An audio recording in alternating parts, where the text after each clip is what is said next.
I am Dungeon Master, your guide in the realm of Dungeons and Dragons. All right, welcome everybody for another Valoris Tantibus Afterdark. Session 14, All Things in Motion.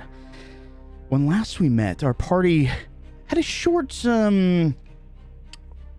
conversation with a very powerful individual in the city. No less than Count Vasily. He, of course, always spinning things, trying to move things to his best sort of position. The party's picked up a little bit of political prowess, even to the point where they could somewhat stand toe-to-toe with that conversation. But we've got a new player joining us this week. Actually, a kind of a returning player. Originally playing Dmitry Petrovich in our Wednesday Valoris Tantibus Ravenshade campaign. Is going to be playing with us here Monday. Welcome to the fold.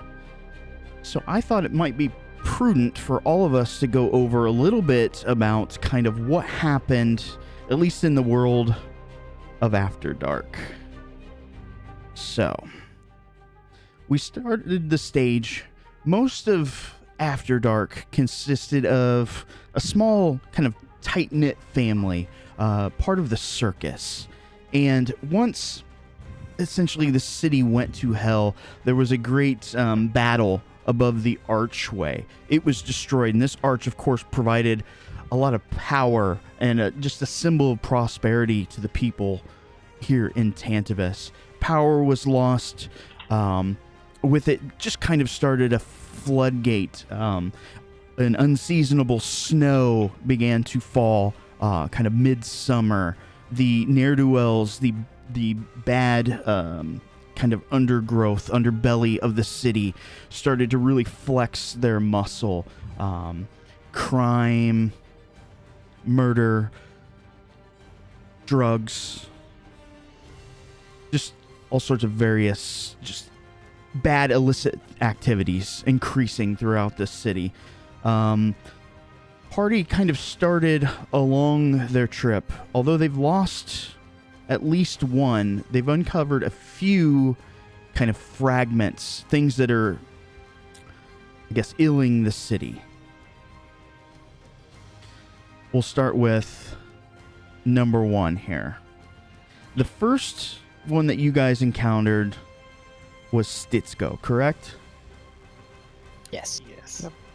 And you guys have recently learned that Stitsko wasn't just kind of a sadistic bastard drugging and raping citizens of Tantibus. He was actually he belonged to something much bigger. Does anybody remember the name of it? Lustrum Oculare. Very good. Bonus point. Ding, ding, ding.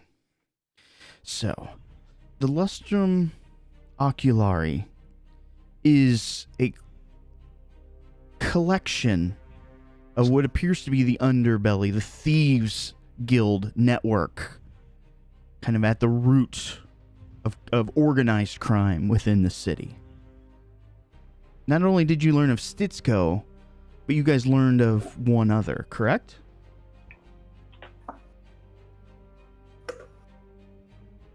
Yes, I don't remember his name off the top of my head. The professor?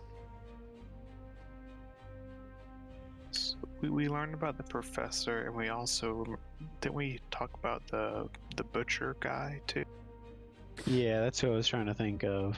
Kasparov. Kasparov, yes. So you knew of Stitsko. You knew of, we'll just say Dr. Jekyll, because we all know that's who it is. Those were two. They were also leading you to a third, Kasparov. Do you guys remember where they pointed you?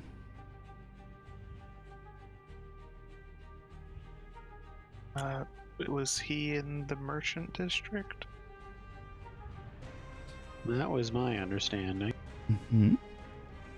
I thought something about he was kidnapping the sons of merchant families. That sounds. That is correct. I was just trying to see how much you guys remember and how much we're gonna have to kind of dig up here. Yes. So there's that. So so there's one avenue that you guys had been striking at. You guys kind of have been attacking that aspect of the mercantile guild. Of course, organized crime has its roots there, which you were also speaking with, I guess, the head merchant as well, with Count Vasily. But there's also at least one other evil that you guys encountered in the city. One that probably struck a little too close to home.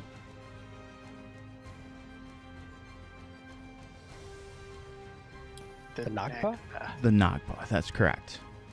So these, again, Vulpine-like creatures, they prey on knowledge, but what you guys had learned is almost that they're kind of cursed. They can only gain through a civilization losing, so kind of lost sorts of information. So their goal, it seems, well, twofold. One, you know that they've got a blood feud with the Queen of Ravens. And two, the only way for them to gain any sort of knowledge is to completely decimate a civilization and just take the information. It's the only way that they can acquire it.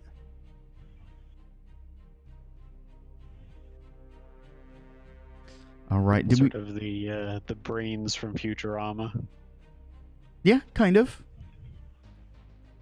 Now I want a slurm. They are leaving now for no reason. All right. Any other things that maybe we should cover? Any important tidbits that you guys can remember that kind of came up in this campaign? I think those are the two big threads. There is also the dragon problem. Dragon and the two other gates that are currently... That is correct. So, kind of the more overarching story. The party learned a little bit more about the Golden Emperor. But ultimately, what the Emperor presumably had done was either he was afraid or setting things up for the future. Currently, there are no dragons in the world, save for one. But before that, the reason there were no dragons was because the Golden Emperor had used them as a catalyst or spell component to seal something away. Presumably, he used three items of great power as well in this kind of arcane ritual. One of which you know was the Great Arch that spanned across Tantibus. It, of course, became damaged when the gods were fighting above the city. The first dragon has come through. An ancient red dragon named Chardalon came through, raised a good third to 1/2 of the city, lighting it afire. So that's also what you guys have to look after, I guess. The dragon, of course, fled the city, but we don't know if or when it will come back. But you do know that there are how many other dragons? At least 2 more. At least 2 more.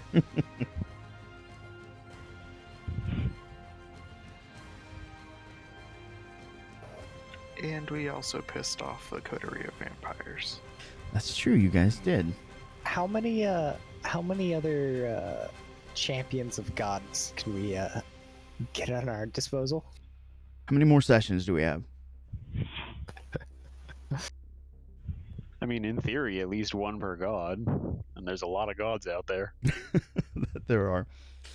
Where's Izanagi? Where's his champion? We need him. So, Selef or Petrovich in this game. Now you're a little more caught up with what's going on. You and I, of course, can meet outside of game, or if you have specific questions, feel free to DM me either in game or through Discord. But I'm going to be vague here, but I'm guessing he knows some of the more forbidden knowledge of his religion now. So the quick answer is no. You don't. You don't know anything more than you did before. Nothing like what the other group is going to discover. Okay. So we can't have all them secrets getting out, right? You know that there's the existence of something that you don't know, but time is weighing heavy on your head and heart right now. But let's quick jump back to the other players, and then we'll try to introduce you as quickly as we can into the fold. Sound good? Please do.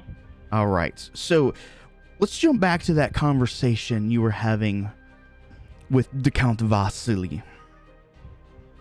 I know that you guys had stated that you're going to kind of go along with things for now, but you're not friends. You will never probably be friends. And when the time is right, both of you are going to probably kind of toss the first fireball, as it were. Does that sound correct? Yeah, I think that's what you get from that. All right. Was there anything that you guys wanted to add to that conversation? If not, what's your guys' next goal? Wasn't he going to tell us the location of a Nagpa or something like that? Yeah, we're going out hunting. Aw. You gonna make me spill the beans on that cliffhanger that I left? Yeah. I mean, we could always wait a couple sessions to get back to it. So, let's get back into my character. Vasily, of course, turns to you. Yes, I imagine you want to go after it. I could make this so. But to be honest, I don't really like you all. Explain to me why. Why I should help you. Well, consider it this way. If we defeat this Nagpa, we'll be getting rid of a mutual enemy. If it kills us, you'll also be getting rid of an enemy. There's really no reason for you not to.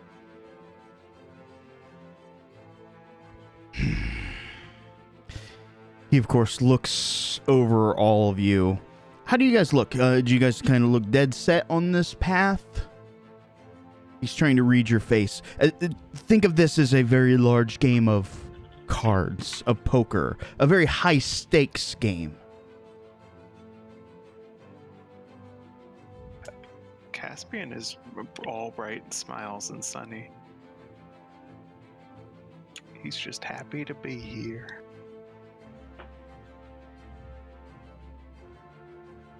Vic is, aside from looking extremely tired, is also very interested in seeing the death of all of the Nagpa.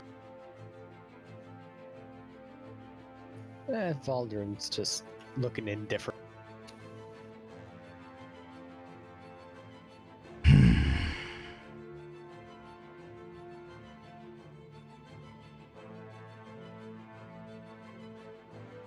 He looks at you, Vic. Those are very sugary words. I shall consider it. Give me 12 hours. Well, it's certainly not like the city's going anywhere.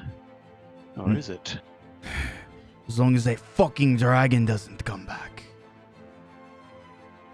I think we'll be okay.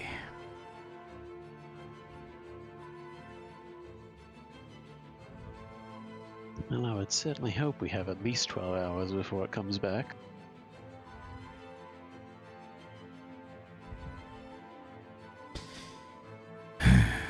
I really don't like you, but I will probably end up assisting you. Only because he kind of cuts his words off very, very curtly. Makes sense, is what he says.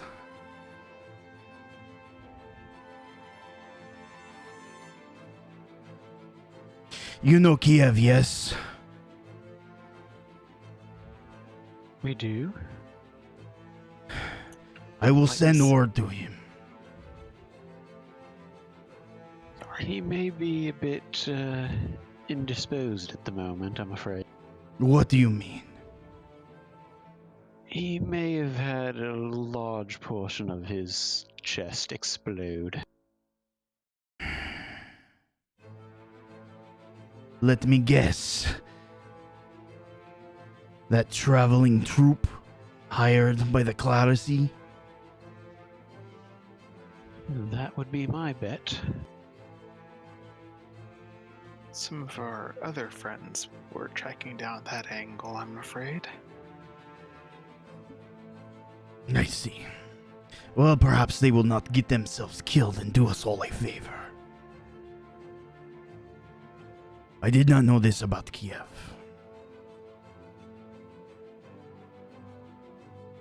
For the first time in the conversation, you can actually see the Viscount kind of show a little bit of, instead of kind of flaring his feathers like a proud peacock, you can actually see him kind of break that down a little bit and show a little bit, very small, emotion when speaking of Kiev. Does it seem like genuine concern, or is it more just like Insight. worry about losing an asset? Insight. I can do that.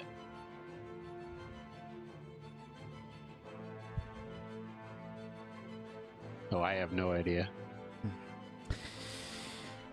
Well, Vasily did not get to where he currently is without having a very strong poker face. If that is the case, I believe you've met Bertram. We have.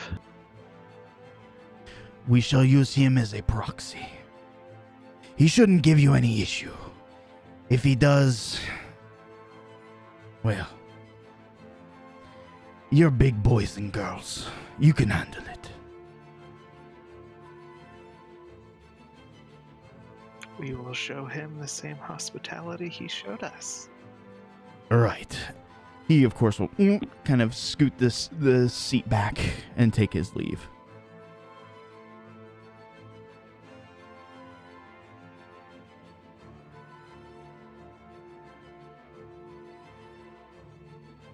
Well, unfortunately, looks like what we came here to talk about is not going to happen tonight, so I think it'd be best if we found somewhere to turn in for the night, fellas.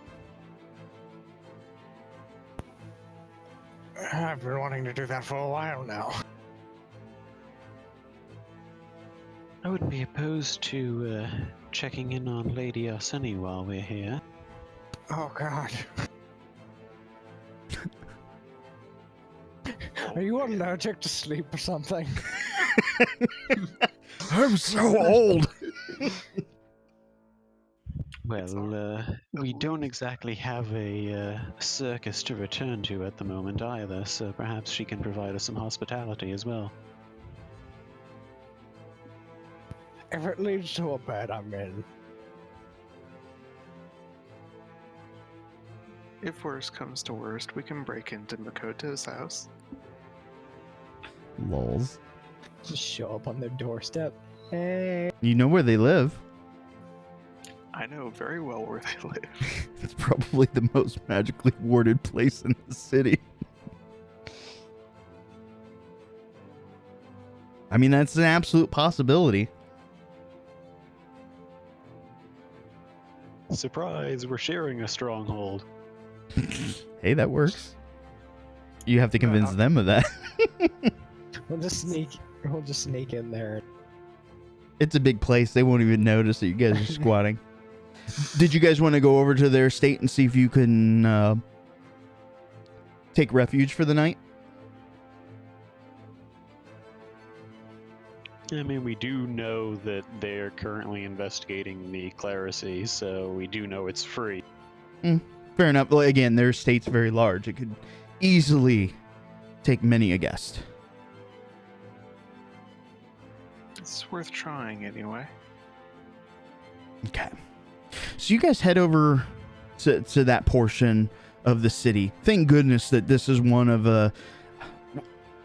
again, it's kind of a 50-50 crapshoot across the city as far as property burns, but theirs was, for the most part, undamaged. You make it to the front door, and of course, it's you guys are greeted by a red-skinned tiefling, Richado, who of course allows you guys to come in. He's a bard. He's a little chatty, so to speak. Just kind of asking what you guys are up to. He can relay a little bit of information about the party. He, of course, has been trying to have some conversation with Petrovich. Petrovich, you were sitting there on the couch. I don't know how you kind of self-medicate, but for the past couple days or so, once you and the other band headed off to the clerisy, things went south. This is where you have found yourself. Petrovich is probably going to be sitting there, kind of casting some dark glances over at the party, definitely brooding about something. He doesn't look very happy right now. And he's got a rather clearly what is a glass of vodka in his hand. He's going to look at these men. He says, Richardo, stop talking their ears off. They're tired. Richardo will kind of look back. I barely got in a word. If you got your words in, we'd be here all night. Richardo, of course, will kind of lean into whomever's closest to him there at the door, whether it Vic or Caspian or Kaladin. Is there anything you guys can do to get this guy out of here? You can tell that he's trying to be very quiet. I'm gonna roll on that just to see. Roll a listen check.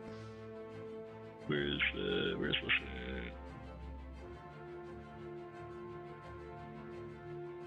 Is there a listen check? Perception. Yeah, perception. Here we go.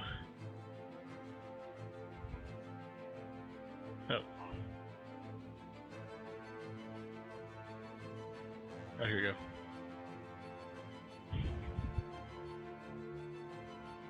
Do I hear that? You can hear him saying something, but the exact words you're not sure. But you can interpret it as you wish. He's gonna narrow his eyes somewhat at them. And I'm gonna Not say anything. I'm gonna throw down a map here.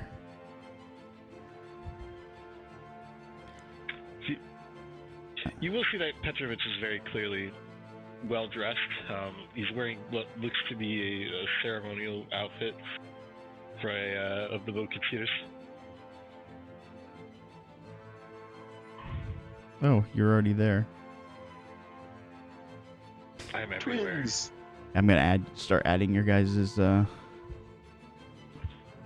You can see, of course, that he's been beaten to hell, but that's neither here nor there. You guys are often in that same boat. I feel like we are in that boat right now. Yo, I imagine, yeah, you guys are pretty sore. I haven't had a chance to rinse off since the dragon battle.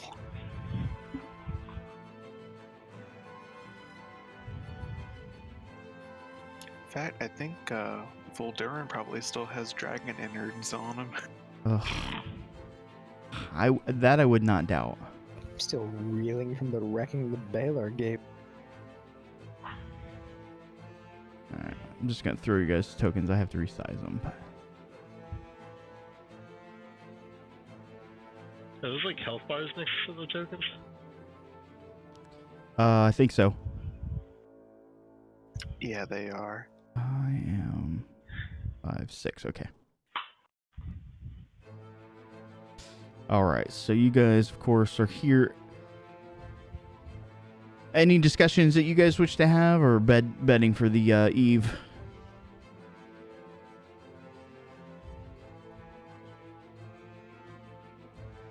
I guess betting for now.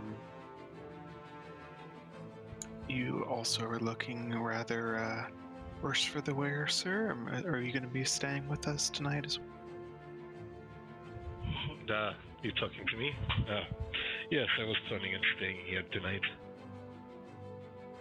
Good. So where the owners are away, the guests will get some rest and relaxation. Ricardo's like, what am I, chopped liver? Rest and relaxation for the bard as well. All right, so you guys bed down for the evening. Morning comes. Not much in the way of animal sounds. One, you're in the city, but even like the birds or the damn pigeons or crows in this area, they haven't been very active the past day or two or three. I wonder why. That's not Indeed. ominous at all. On the bright side, there's a lot more street food. Indeed. But you guys wake up refreshed, getting a well-deserved good night's sleep. How would you like to tackle this day?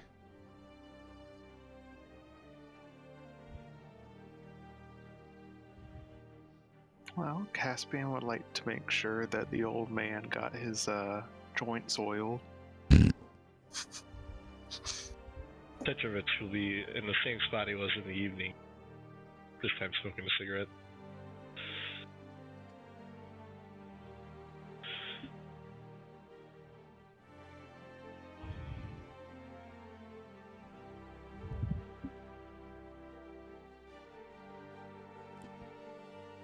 All right. Oh, before I forget, because I almost did just now, as we were bedding down for the night, I would have gone ahead and checked in with that shadow I captured. Which shadow was this? That would have been Andre. Alrighty.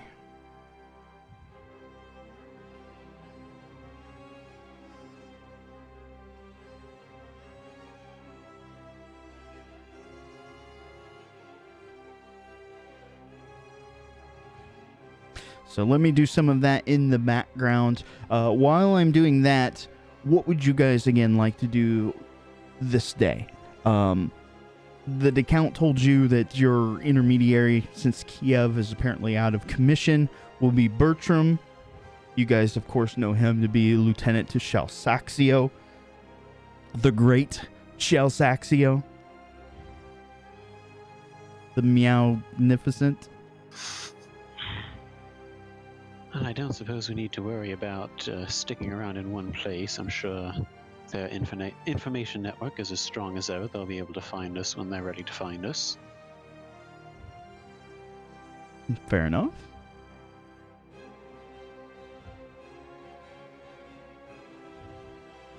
But what do you guys intend to do to keep busy? I'm sure there's more cleaning up we can do. Vic, dear, you said you wanted to check on Lady Arsenite.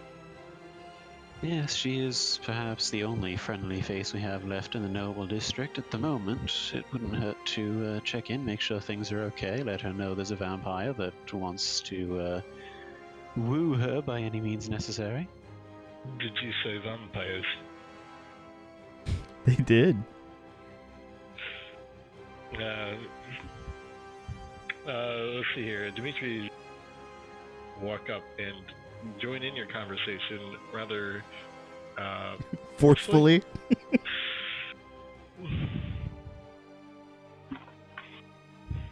Do you hunt Can I help you, dear? Do you hunt the undead? Not by manner of profession, but certainly when they come after us, we hold no qualms about seeing them put back to their eternal rest. A fine mission, if I do say so myself.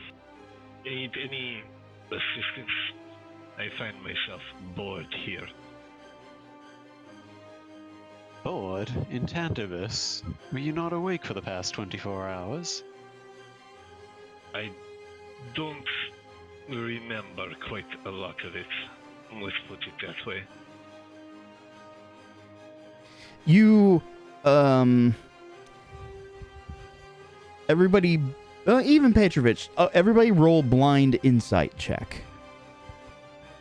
Blind being in the bucket, the dice tower. So how do you do that? Just drop it in the dice tower. Bottom right-ish of your fantasy grounds. You can right click and unlock it and move it wherever you like as well. Oh, I see. Wow, some Insight. pretty good.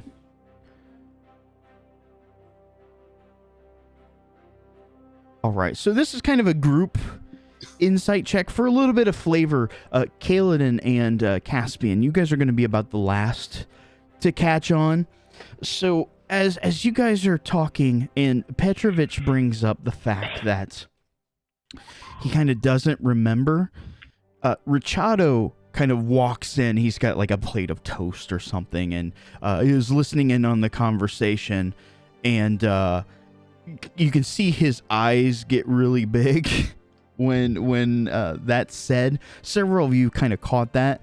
The rest are all kind of context clues. So Petrovich, you were, let's see where your score exactly was. So it's one of those things, like, you can see that you're speaking to them, but they kind of all lost their attention for just a second. So you kind of turn around to see what's going on, and you see Richado there. And it's like one of those weird kind of socially awkward moments where Richado is trying to be like, don't talk about that anymore. And you kind of like, the clues were, I guess, a little too not subtle, so everybody kind of knows like that was an awkward moment, which makes it even more awkward. Does that make sense? Yeah. It's an episode of Seinfeld. Sounds like high school. It does sound like high school. It's like when you're talking bad about somebody, and all of a sudden they show up behind you, and you're like, fuck. But he's just genuinely confused still because he actually doesn't remember anything. Well, I wouldn't worry about it too much, dear. I'm sure many people in the city had eventful past couple of days. Well, something to focus on sure would help my state of mind. That can be arranged. Not gonna go charging into the den of the undead, but make sure the person they're after is still safe and secure. How's that sound? This is good.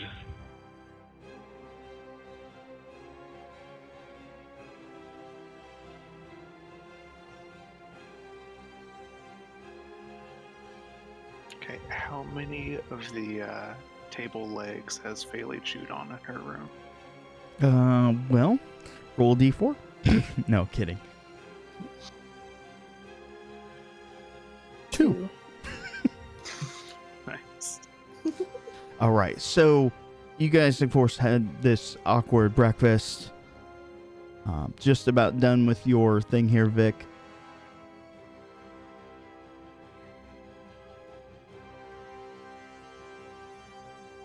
But again, what is the plan? Just kind of, you're going to let Bertram find you guys. You guys are over going to see lady with the wyvern. Her name escapes me at the moment. Arsene? Yeah, Aresini. There we go. We're gonna go check on her and then probably do some city walking is what I'm understanding. Okay.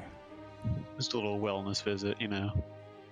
Fair enough. I'm not really going to throw up a map just because it's too big. You guys make your way over to Lady Aresini's house.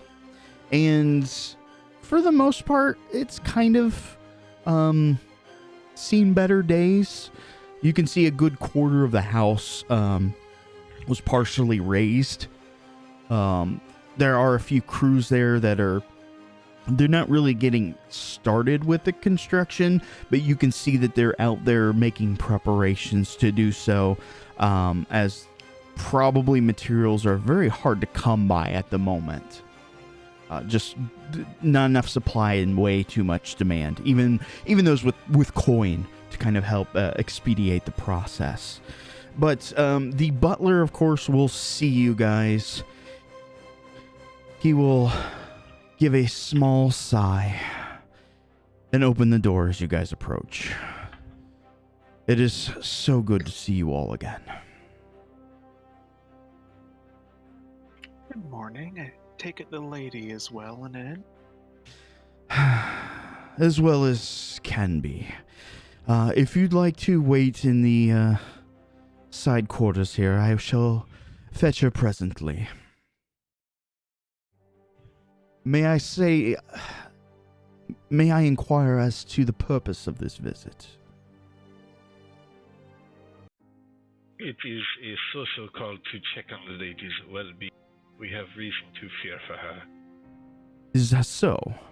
Something the staff should be concerned about? Perhaps your guardsmen, but nothing literally help should be worried about. I see. I thought we had... never mind. I shall fetch her right away. He's gone for just a few minutes. Comes back with the lady of the house. She's not dressed for the first time into the nines. She's dressed... it's still elaborate. Still definitely noble, but not... I mean, she doesn't have like the brooches and the jewelry and the ring and the hair done all proper and makeup, just kind of the quick brush, so to speak, as she comes out to greet you all. It's been quite some time, has it not? Quite a few evenings have passed, and many of them have been quite eventful. Yes, the dragon certainly livened the place up. What is it that I can do for you? Given that our other companions are currently occupied with their adventures, we wanted to make sure that you were still faring along well and weren't in too bad of a straits after the dragon attack. Nothing a few months won't fix, presuming that beast stays far away. And then we have the matter of the dragon. You see the butler just like, oh. Yes, I know. Have a seat.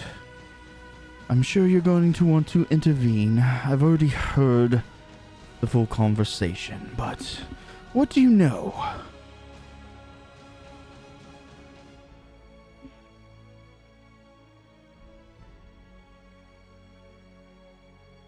Well, I assume we're both in agreement. We're talking about Lord Daladan.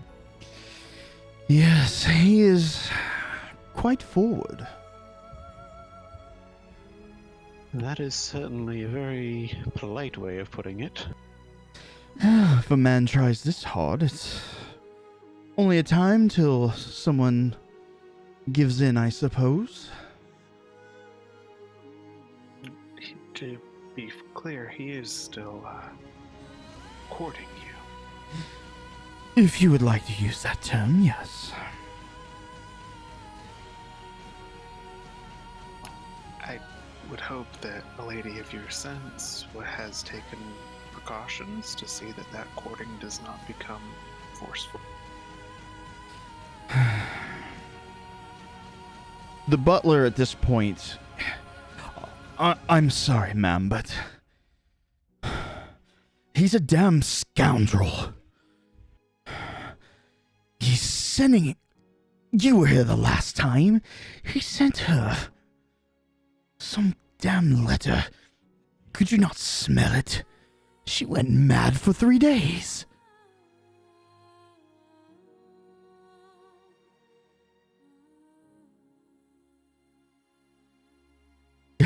Lady, He certainly does have a way with the arcane, let's just say. oh, he was just having a bit of fun. We've been playing this game for quite some time. He has me with an arcane line. Caspian distinctly remembers being a dog for a few minutes. Flashbacks intensify. Right. I'm not getting any younger, and perhaps one day. As of now, my answer's still no, but he is quite persistent. You are aware of his nature and what he probably intends to do should you acquiesce. She gives you the most incredulous look on her face and follows it up with, "Whatever do you mean?" And she smiles ear to ear. Just being cautious here, I will use I know my, he's a little look old. telepathy, Okay. and I will say, you do know he's a vampire, right? You can hear her surface thoughts. Oh, this one's so dense. Of course he's a vampire.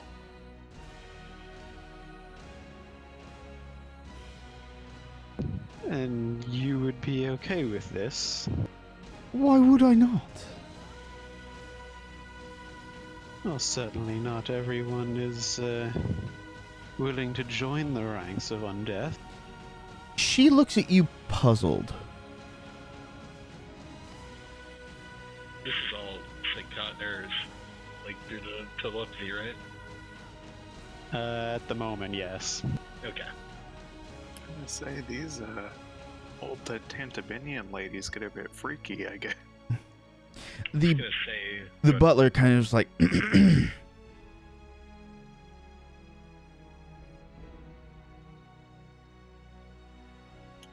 Right.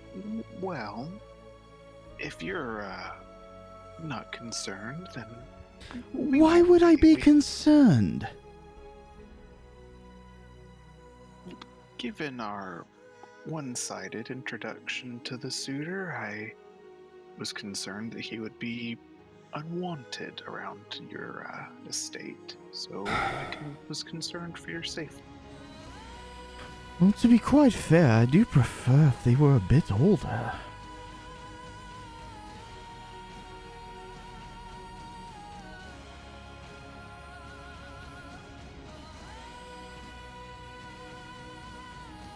I'm going to I want switch you all the to make target. insight checks. Okay. In the bucket? Or... Petrovich is getting a little annoyed. Good. Caspian, you rolled a 20. You came to exact realization.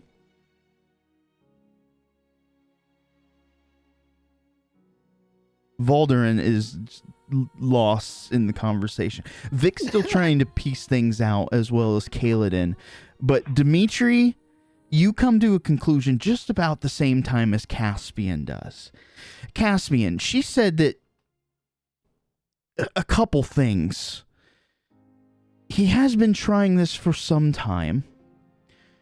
She definitely likes them older. And she doesn't really have a problem with this. Oh. I wonder how old this bitch is.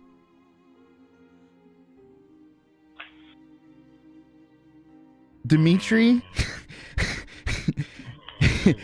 You get the realization that it's sitting right here in front of you. When Dimitri realizes what's going on, he doesn't say anything. You just hear his foot start tapping very impatiently.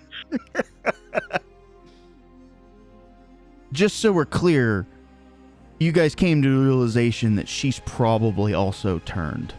She's probably also a vampire. And probably have been for quite a while. Yes. So just to be clear, did he alright, was she a vampire independently, or did he already get to her? That you don't know. But they could be playing some sort of weird kinky game for the past couple centuries. It wouldn't surprise me, man. I've seen these advertisements. Where's the bathtub? It's the one with the blood in it. Oh god. Well, Come on, how eccentric could she be? Didn't she have a... Pet wyvern? Yeah. It's a pretty eccentric. Makoto has a terrible taste in friends. He's a fox. Yeah. There's a reason I stopped hanging out with that party. Yeah. Because I play a lawful good priest and they kind of don't gel well with that. I've heard stories about this book series called Sunset, about very sparkly vampires. Oh, please stop. You mean Sunstone?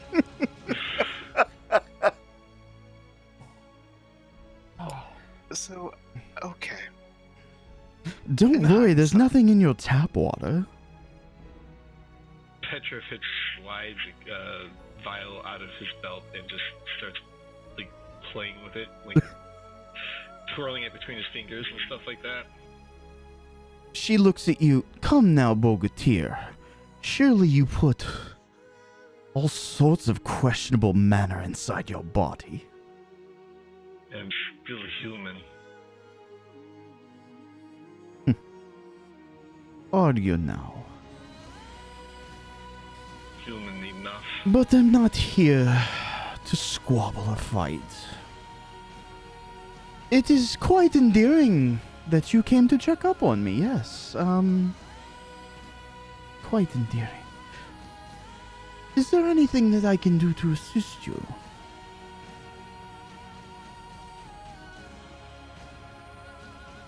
Well, honestly, the reason we came here was to potentially provide some assistance for you, or at least a warning, but it seems that isn't really necessary.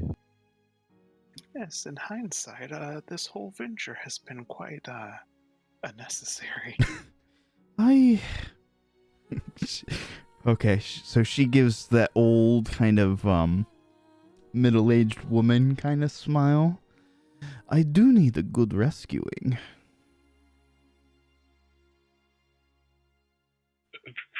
The entire time this conversation has been going on, Petrovich looks completely unamused.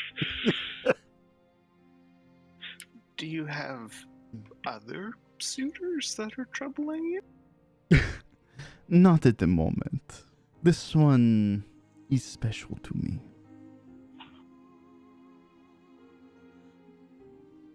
Well, what can we, rescue you from? Or did you mean he? Okay, sorry. She kind of smiles and she brings her tongue out to the side of her lips. Oh, sweet, precious boy.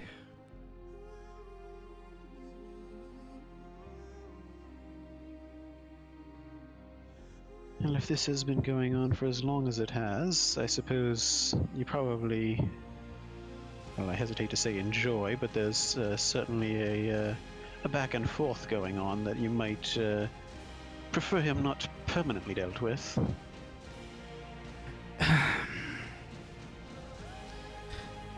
As much as my butler disagrees, please do not go on any damn foolish, idealistic crusades.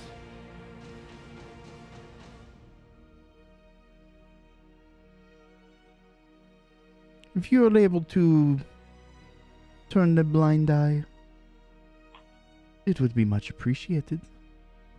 I feel as we don't have much of a choice, really. Volderin's like, I don't understand what's going on at all. Oh. Alas, it seems the Lord has went on accounts of 2 of our female companions, so I guess we will accept our defeat and retreat gracefully. Was it? Petrovich just mutters something under his breath in a foreign language. Nice. It is confirmed canon that all female Tantibinians are actually vampires. Oh. Yeah, isn't there like mosquitoes? Only the girls suck blood.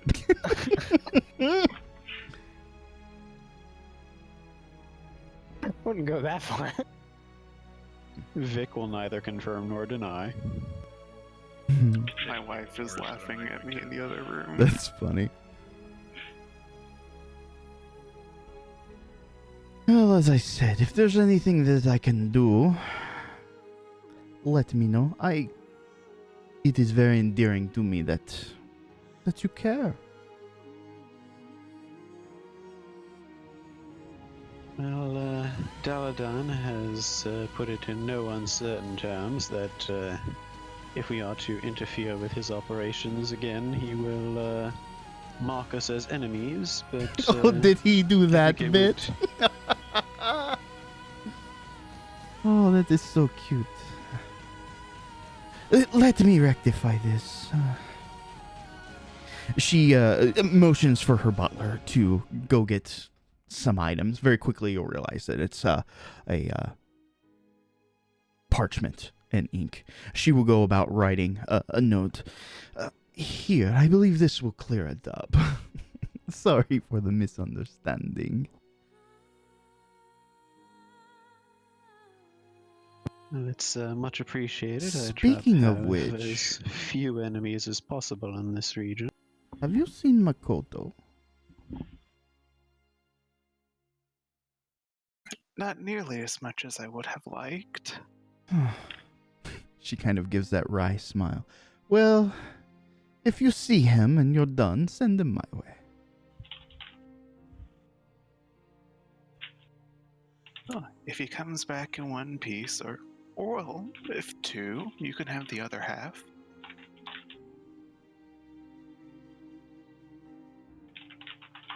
Now, which half goes to whom? If there's nothing else, Oh, no, I think we have done more than enough digging for today.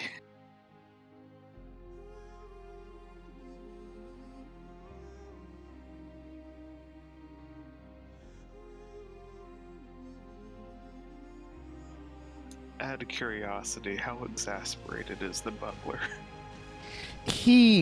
okay, so you're pretty certain that he's quote unquote mortal. He's a little bit older, maybe in his 60s, starting to get a little venerable himself. He's probably dealt with this for a good 30, 40 years. He doesn't understand. He doesn't want to understand. He argues just enough to make it known that he can get his point across, but ultimately he has no power or no say in this. He's not going to get in the middle of it. He's pretty comfortable with his station in life, even with all the speed bumps, so to speak. Basically like the bodyguard to the princess that wants to go out on an adventure. He's basically just gonna sit there and let it happen and just grumpily complain. Pretty much. He's the type of butler that when he actually gives, because he doesn't give his opinion. That'd be good to say. I would agree with that. Alright, well, we, as soon as is socially possible, Caspia would like to get out of there to save some... Yeah, once you started talking about the 2 different halves of the body, she pretty much entered the conversation.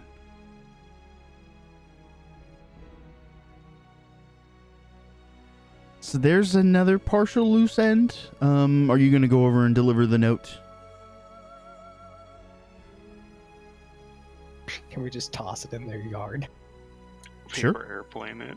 I mean, We can do anything. You could hire a damn kid to go send it over. No, let's not do that. Let's not do that. Tie it to a ferret.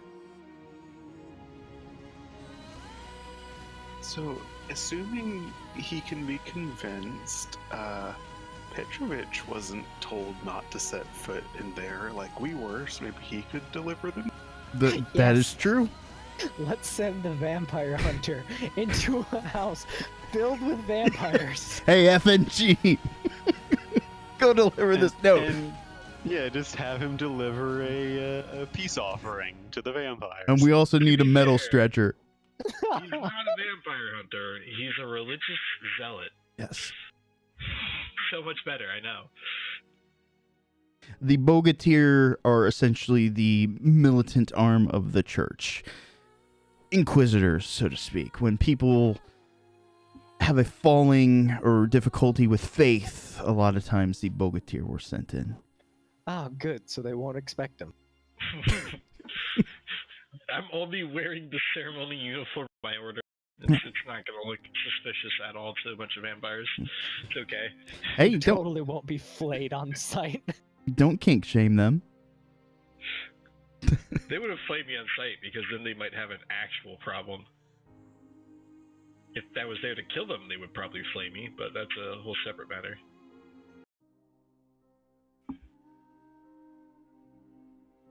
Well, it isn't exactly what you signed up for, but it would bring a certain level of peace to not have to worry about vampires at our backs while we're worrying about Nagpa and dragons at our front. As long as these Magpa and dragons and vampires. Oh my. As long as the vampires know are hiding in the shadows, it helps to know who their leaders are. Perhaps it will make hunting a lot easier later on.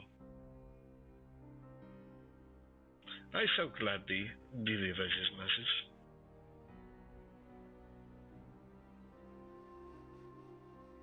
He will in fact take that message, and he doesn't know where we're going to do this, though.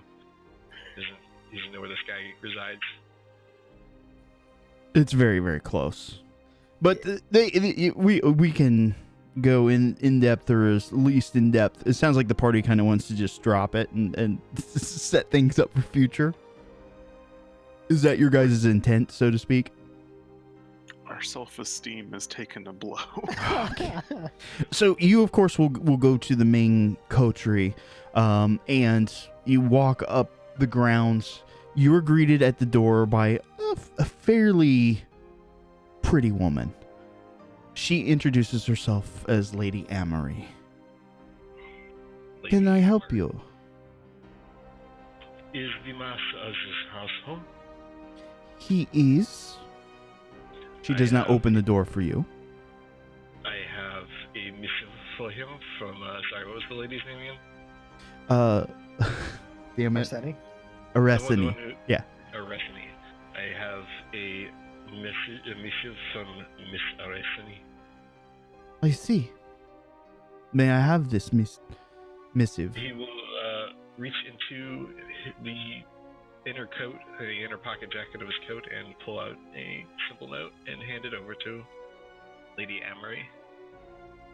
She takes she's very formal, very polite. She takes the letter from you, bows to you very politely. Thank you. I will make sure the master of the house gets this. Petrovich will dip his head and say, "Have a good day, lady." Yes, a pleasant evening to you. You're like, bitch, it's like 10 a.m. And she shuts the door. Petrovich will take a few steps back, look at the house, commit as much of it to memory as he can, Okay. and be on his way. It's a nice, noble estate. You can see that there are very thickly drawn curtains. He's he's making a mental note of it for later. Yeah, fair enough. He's gonna come back at some point in the future and burn this place to the ground. Small outhouse to the western side. Not an outhouse like where you go pee, like an outbuilding. Like a guest house or like a shed. Yeah, kind of like a shed. It seems to be partially overgrown with brush. If you look closely, you can see the sweat of a group of adventurers still clinging to it. That's right. A couple puddles of pee. But you But yes, you can meet back up with the group. that is what he shall do.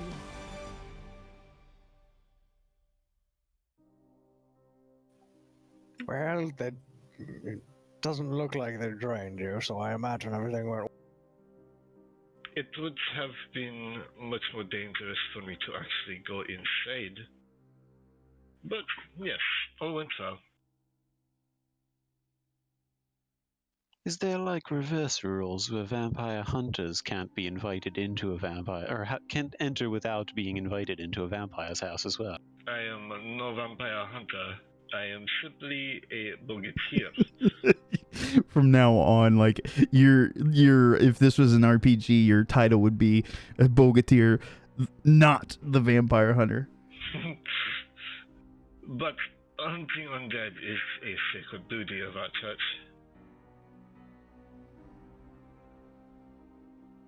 Well, thank you for ensuring that we will not be hunted by the things you definitely do not hunt. Or ensuring that we will be hunted. We don't know what was written. I imagine they'll move as soon as they can. Having he looks down at his uniform, clear threat to know where you are, it is a disadvantage, and they will rightly assume that I will get this information back to my order. Well, I would like to remind the rest of my fellows that as much of a threat as Daladan presented himself to be, he did also tell us that the undead that had attacked the circus were not his, so there is still an undead threat to us out there. Oh, absolutely. I just kind of didn't want him to be on our bad list for forever. Oh, I absolutely agree. I just want to make sure we're not letting our guard down too much.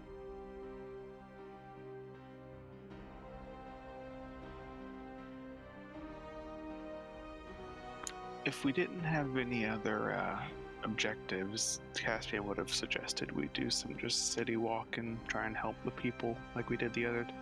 Okay.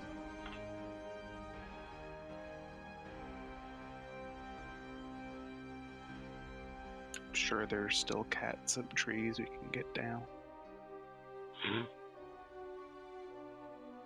Purchase more circuit tint material. No. All right. So you guys, of course, start to walk the streets and do what you can. Somewhere getting close to around noon, a couple of individuals will approach you. They're, of course, wearing tunics and overcloaks, and they all have a pin, the sigil of the Order of the Eye. As you guys are kind of just doing your sort of thing, I don't know, maybe you guys are picking up some debris off the streets, they will just kind of appear within your party and start to assist. One of them will say, "Sure glad that thing's not here anymore." Of course, referring to the dragon. The Brotherhood of the Eye, correct? So you said? Order of the Eye? Yes. Order of the Eye, okay. Would I know those guys at all? Them specifically, no. The Order of the Eye, yeah, absolutely. You know, it has to do with some of the best way to say it is Thieves Guild. No. They're tolerated. Yeah, that's what the other group helped that one time. It was one of those guys, right? Yep. Okay. Yeah, so glad that thing's not here anymore. I certainly wouldn't get your hopes up that it's not coming back, though. Yeah, maybe. The other guy says, "Is this what you guys really do?" Oh, which do you mean? Cleaning up the city or teleporting inside of dragons and trying to destroy them from the inside out? It's a bit of both, really. The dumb one kind of looks at you. What? The other one, We got a message for you. Word is you're looking for some feathery friends? Yes, that would be the long and short of it. We also like to moonlight as bird watchers. So tell us, where is this flock of flightless birds located? Should we say something about a flock of seagulls? Yeah, he kind of leans over to pick up, I don't know, one of the small pieces of rubble. As he does so, he kind of trips a little bit, and something kind of falls out of his pocket, a piece of parchment. What do you mean? I don't know nothing about that. He and his friend, of course, finish up what they're doing. They kind of slam their gloved hands together, like to knock the dust off, and they kind of walk away. I'll drop a small piece of rubble near the parchment and try to discreetly pick up both and continue. It's a folded piece of paper. There's a small bit of wax in the center. It looks like it folds out like a star, but with 4 points. Like it was like a square paper that's folded at the corners to make it slightly smaller. Okay. But it is wax sealed. There's no signet or anything. It's just very shoddily done in haste. Once we're kind of done working what we're working on, I'll kind of discreetly nod for the others to move somewhere more private, and I'll go ahead and open it and give it a read. There's a small forward.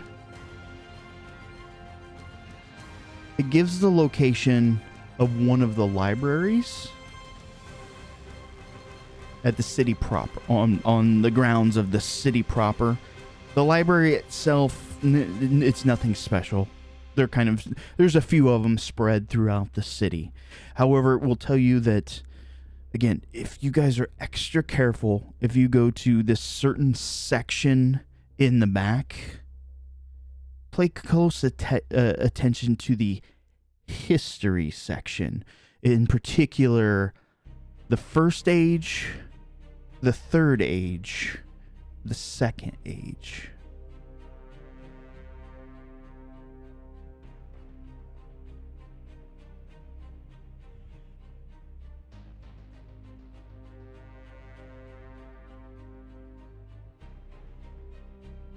Make sense? I think I get it. First, third, second. The first, the third, the second.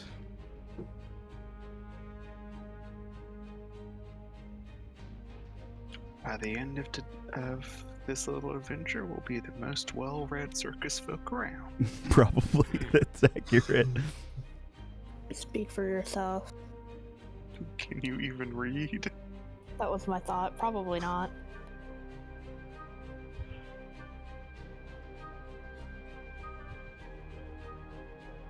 Cassian will totally do the James Bond thing and burn the note when they finish reading. Nice.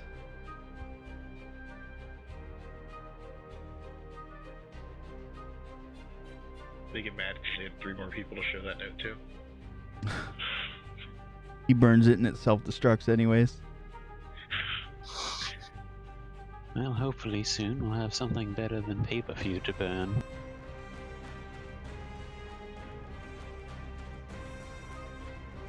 One of these days I'm gonna have to kick the habit.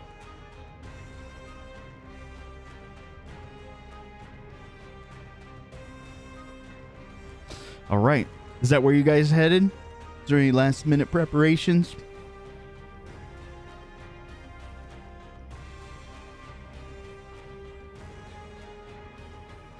Kiev was the only one we knew that really did identification, right? Do we have anything that needs ID? I personally do. I got a ring from the dream world that I wasn't sure what it was. I mean, one of two things happened. Either they found somebody to take over his shop, or they closed it. Can we swing by there just in case? Stock up if we need anything? bad idea if he's open. Okay. So you guys head over to good old Zolblob's shop. And when you get there, surprisingly, there's about 15 people in that store. You walk in, and of course, you know, the beholder kind of lights up and does its jingle, and there are a couple kids that were standing outside of the shop just kind of cheer and clap. The people inside, it's a little bit of assholes at elbows, so to speak, as you kind of move through the store. And there's a group of people, maybe about 5 of them or so, that are speaking to a turtle. He is just going in depth about this item. Well, you see, this is the scarf of everlasting breath. It was found somewhere near Kazatharan in the Second Age. And they're like, oh. He kind of pulls. He's got a bit of a wizened beard for a turtle. He seems to be rather old, but just listening to his words, you can't help but become a little engaged. He goes on for another few minutes. The explanation definitely longer than it needed to be, but somehow you feel like maybe even a few more words would have been still listenable, still been appreciated. But he finishes his tune, and there's another gentleman, a gnome that's working behind the counter. He's got not only a stool, but a few books kind of shoved under him. He seems to be running the purse, so to speak, as he's checking people out. And then he sees your group enter. Oh, good day. How may I help you? Quick question. Will I recognize these two? That is a good question. Roll me... what would it be a good skill? Insight? Roll me a percentile. Drop it in the bucket.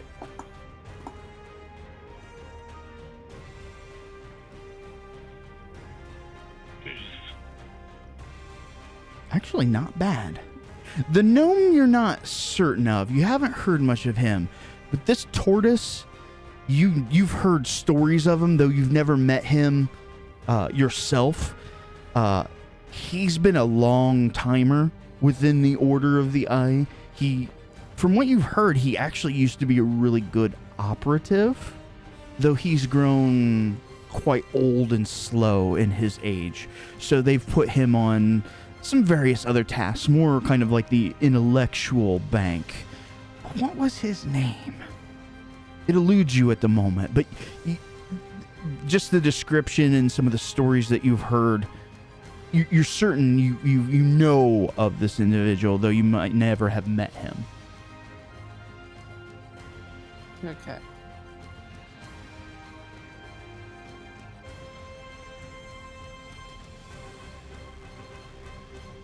Excuse me, you wouldn't happen to be in the business of identification, would you? Of course, my dear. What lovely hair you have. Thanks, I grew it myself. Yes, I'm quite sure. But yes, there's nary an object that my eyes wouldn't be able to find every last minute detail. Caspian will kind of slide the charred ring off of his ring finger and kind of hand it out over to him and just say, I found this and wondered if it was special at all. My dear boy, all rings are special. It's just a matter of figuring it out. What's this charring bit here? Seems like it's seen a bit of fire. What part of the city hasn't seen a bit of fire these past few days? You didn't know. Where did you come across this?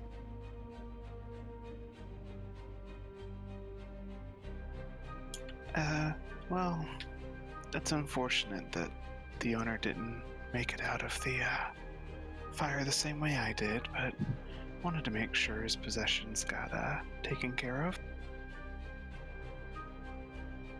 Oh, I see. Well, I can identify this for you. He kind of sniffs it. It seems to have some minor magical properties. He pulls out, with his kind of stubby fingers, he tries to pull out and manipulate a very fine monocle. Oh, I do say, I am getting a bit old.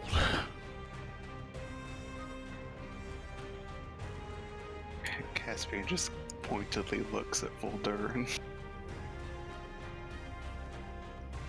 Did we give that to you in your inventory? I can't remember. Yes, we did. Made one. Oh, okay. I see how you are.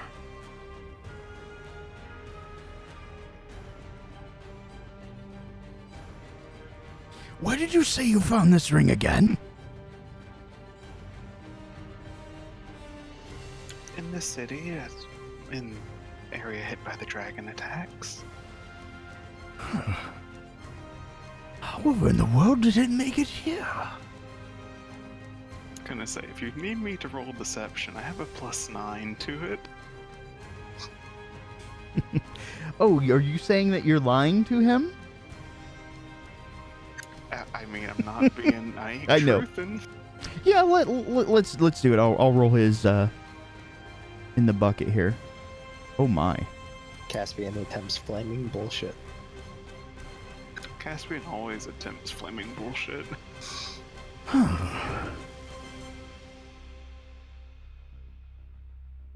It's so odd.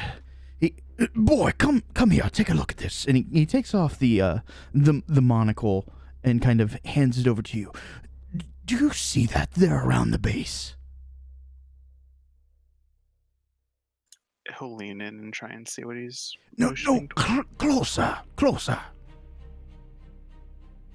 Do you see it there? Thousands upon thousands of tiny little feet. You absolutely don't see that. Yeah, he'll kind of do the one, raise one eyebrow thing, looking up at him. Oh, you don't see them? Well, I imagine that's the only way it could have found its way to this city, is if it grew feet and walked here. So I say again, would you like to tell me where you found this?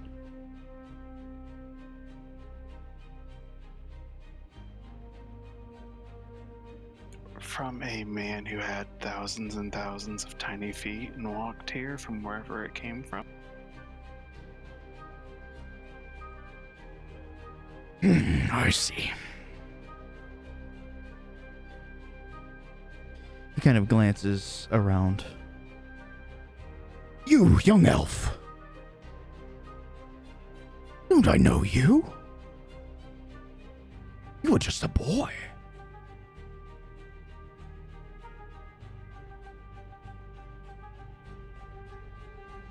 He names off your parents. They're young boy, are you not? Yes, that would be me. He kind of looks you up and down. Done well for yourself, have you? Very nice. Are these your friends? Yes, they are. Well, I must say, dear boy, you're not doing them any justice. You're not being a good friend to them. If you could kindly tell them that if they want a service, they need to provide one. Oh, they already know the drill. He hands you the ring. If you could let that fine-haired friend of yours know whenever he wants to come clean, that's the point when I will identify that item.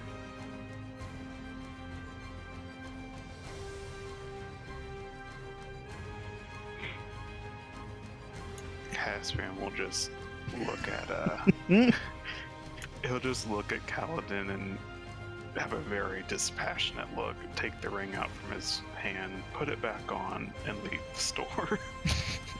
Damn. Did I say something wrong? Oh dear, Misha. You're too hard. He just said his name there.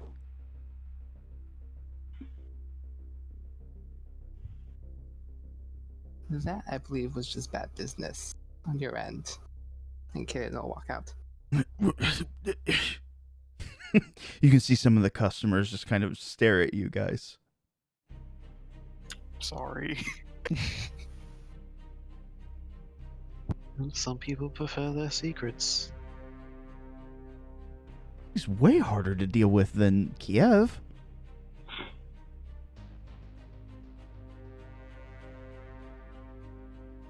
Well, there is something I would like to inquire about before we leave.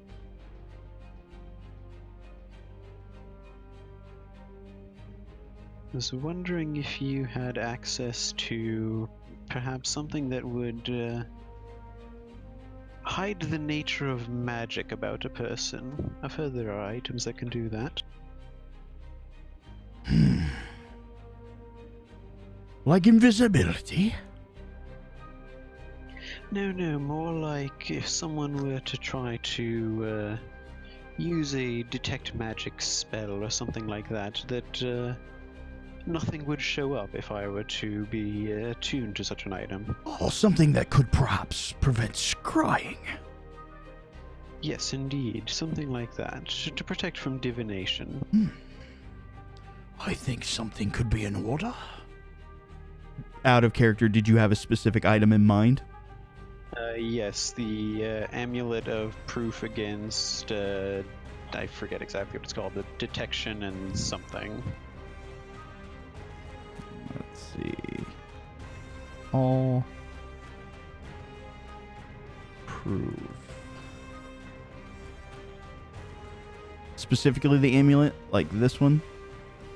Did it not drop? There we go. Yes, that's the one.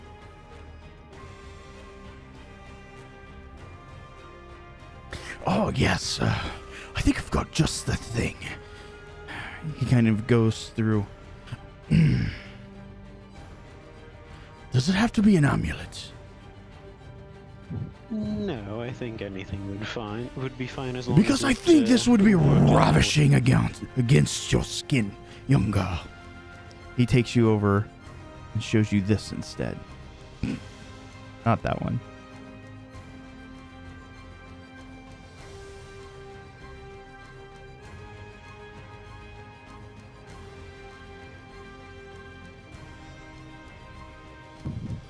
Yes, I believe this periapt would be absolutely dashing.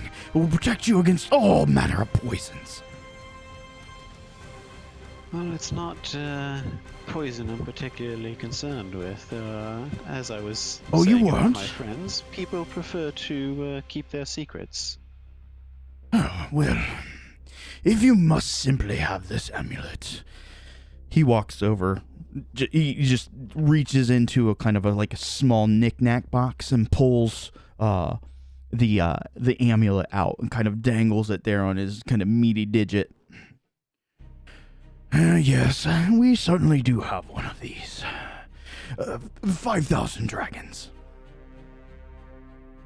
Well, that's quite the price. Well, I mean,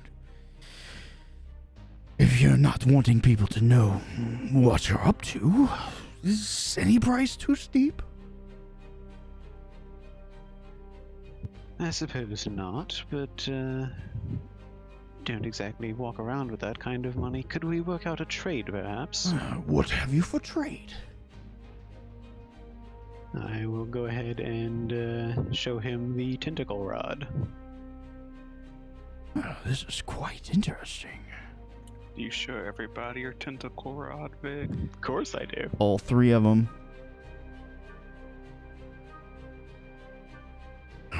This is quite nice. Yes, I think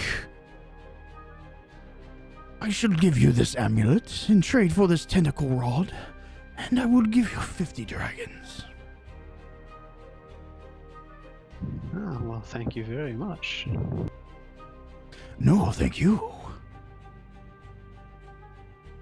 My companion here will ring you out. He, of course, points to the gnome. You can take care of any of the financial stuff. I will drop this on your character sheet. That is not you. That is you.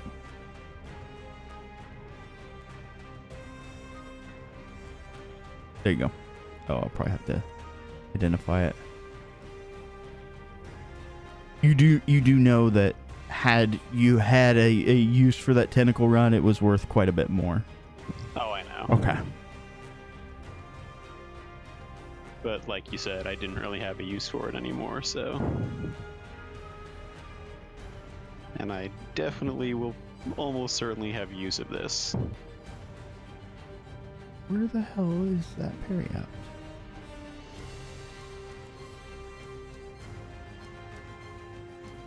And if you wouldn't mind refreshing my memory on what the equivalent of dragons are. Gold.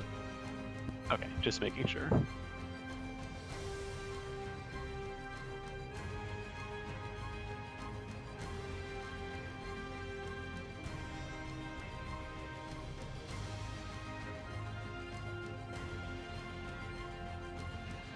If you see it on your character sheet, let me know, because I can't find where it dropped. Oh, I'm looking for an amulet, that's why.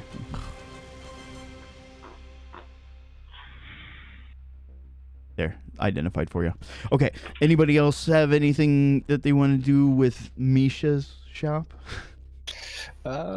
Would he be the guy to talk to about curatives? Well, it's not my specialty, but stranger things. What did you have in mind, Master Dwarf? I would just like to replenish a stock of items of aid, I should say. You never know when you might need them. So, potion of healing. I can tell you right now he's going to overcharge everybody. So... 12,000 gold for a minor potion of healing. Oh, damn. Baldurin will smack him upside the head with the hammer and take the potions. Oof. Is 24d10 gold a lot of money? So he'll want 75 for a potion of healing. 75 for a potion of healing. Is there an apothecary in town?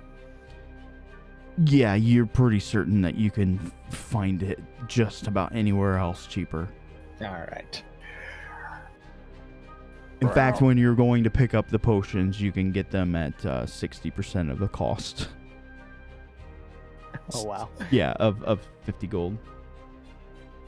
I don't know what that works out to. 30, I think. Something like that.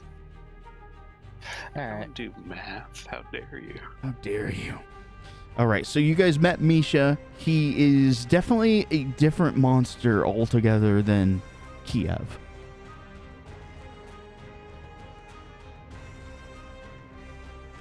You still have that note. The quote-unquote one of the libraries within Tantibus. This is a location that they gave you.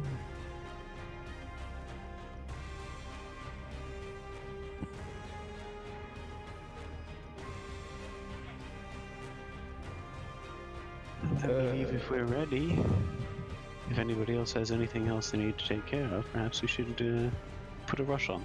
Yeah, Baldurin would like to stop at one of the apothecaries and pick up some healing.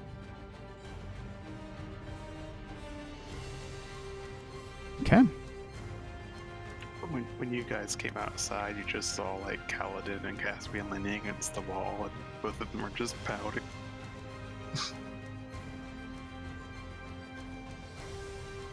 Are you two okay? That seemed a bit... Well, I know he seemed very nosy, but that seemed a bit excessive. Yeah, he went out of his way to be a dick.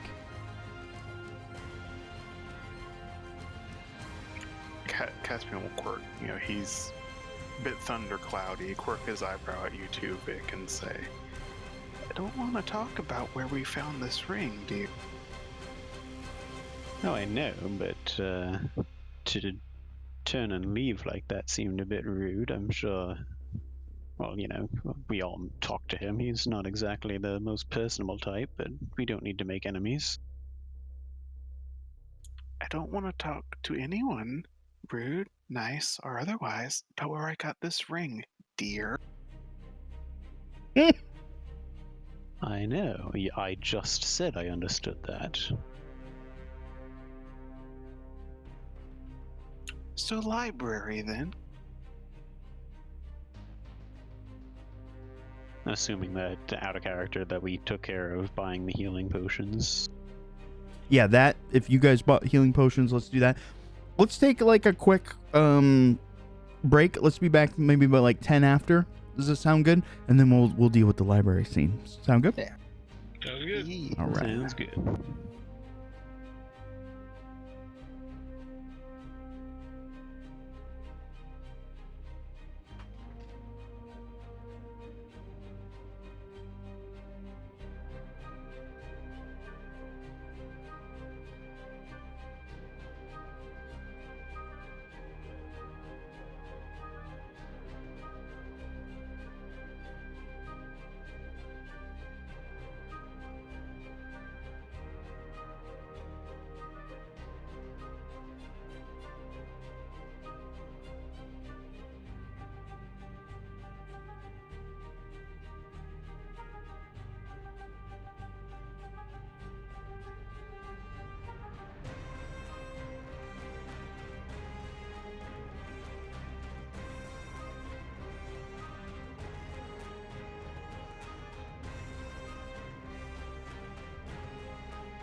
have returned.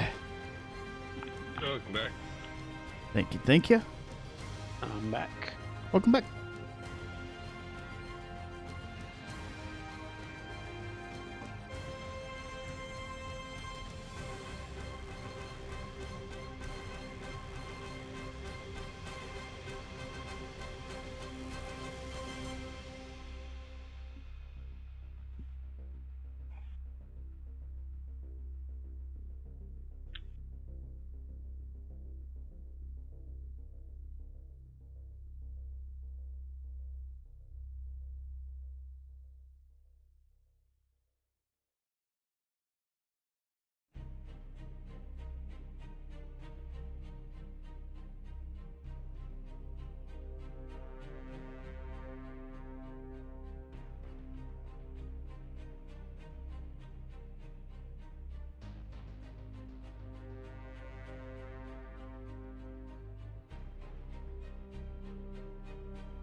Vic, are you back? Yes. Did you see that I had DM'd you what you got from Gershenko? Yes, I did. Okay.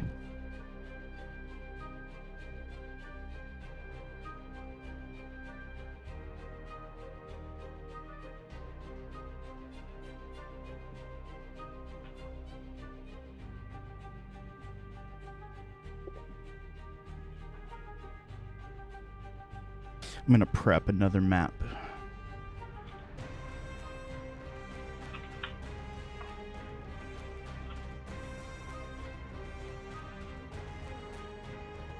I'm back. Welcome back. Welcome back.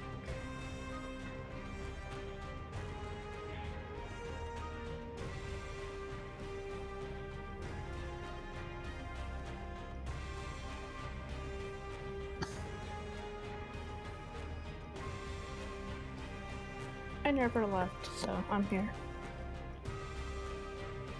Liar. Welcome, still here. You got up briefly. I usually don't.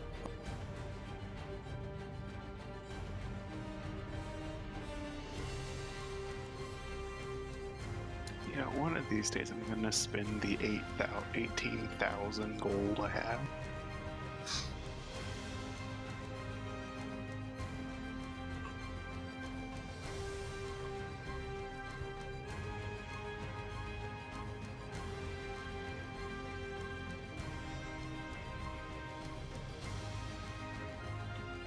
All right. What? There's a map for under the library? Why does that exist? I don't know. We're just gonna prep that. It's a mystery map. It is a mystery map, but you guys had all the clues that you needed. So you guys are headed to the library after you do all your shopping?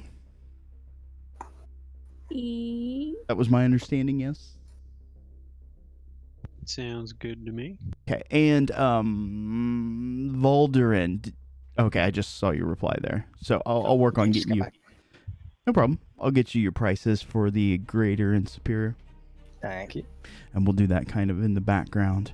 But as you guys, of course, travel through the city, nothing that you guys haven't done a million times by this point, you'll find it's a library. It's not like a huge, massive, all-encompassing thing.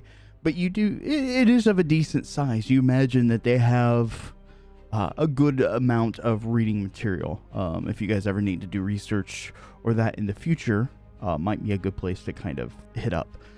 But as you guys head inside, head over towards the history section. And knowing the clues that you have, you can see that there are several volumes written about various different topics. But 3 of them are going to stick out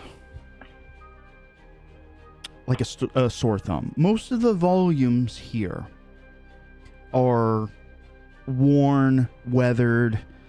You can tell that they've seen a lot of either use or they've been around for a very long time. But there are 3 books. They seem to be in fairly unused condition. They say Tantibinian history. First age. Tantibinian history. Second age. Tantibinian history. Third age. All sitting neatly in a row.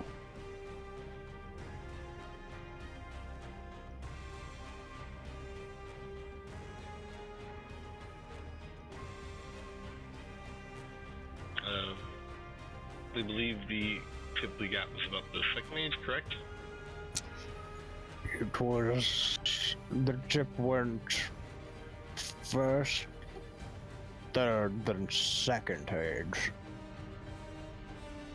So I imagine it has to do with the order of these books. Well, let's see. Dimitri's going to pull the books out and rearrange them in the first, third, and second age. Okay. You pull them out and you set them in order: first, second, third. The books sit there on the shelf for about 10 seconds. And just when you thought, clearly there's something more to this, you hear a clicking sound. A second after the clicking sound, those 3 books fall off the shelf.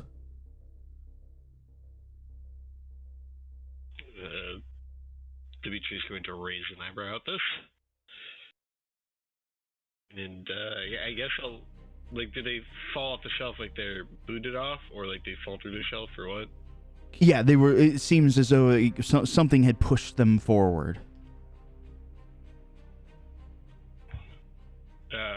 The tip was first, third, and then second page? That is correct. Looking, if we stand up and like look, is there anything in the shelf Yeah, or the empty space? Yes, and you do see what exactly had pushed the books off. There is a panel in the back that had swung open. Apparently, it was under a great amount of like spring tension. Whatever you guys did with the books allowed that to spring free. Push the books off, and you can see a small kind of hand lever in the back. Looks like you can twist it.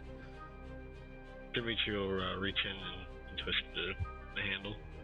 Okay, you hear a second click as the bookshelf itself swings free from the wall.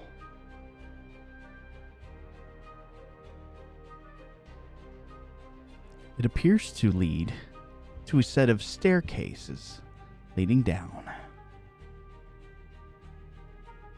And I am just putting your characters there. You guys are more than free to kind of create any sort of pecking order that you have. But as you follow these steps down, there are sconces on the wall for torches. Oddly enough, they're lit. As you descend down the first, maybe 20 feet or so, and you make that 90-degree turn, it's kind of a landing, turns, and then more steps descending. You can see at the bottom, there is a steel door that will be blocking your path. But there are sconces on the wall about every 15 to 20 feet or so.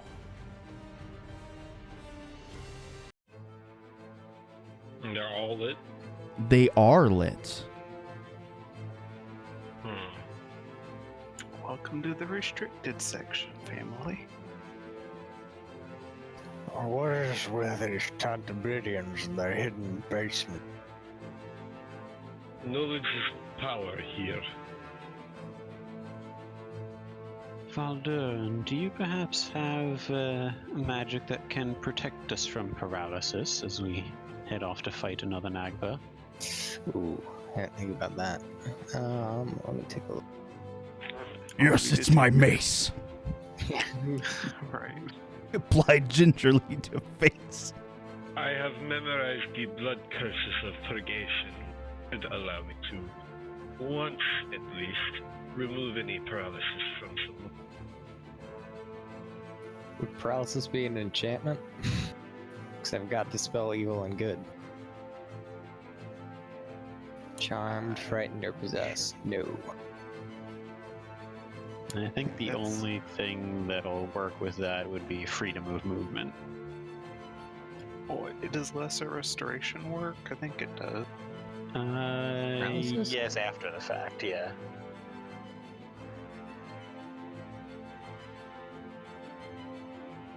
So Yeah. you may, if you do have freedom of movement, it might be good to cast it on yourself, and then you can lesser restoration others. I don't have freedom of movement, but I do have lesser restoration. So try not to get paralyzed yourself. Okay.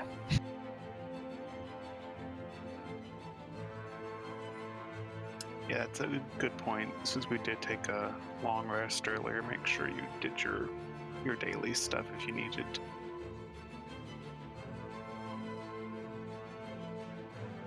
It's probably too late to swap stuff out, would it?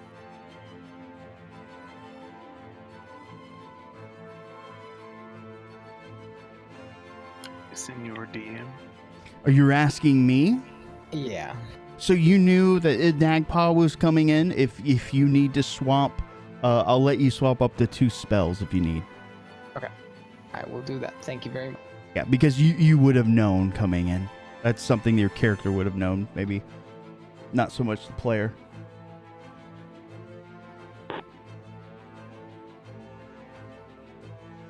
See, I'm a sorcerer. I don't get that luxury.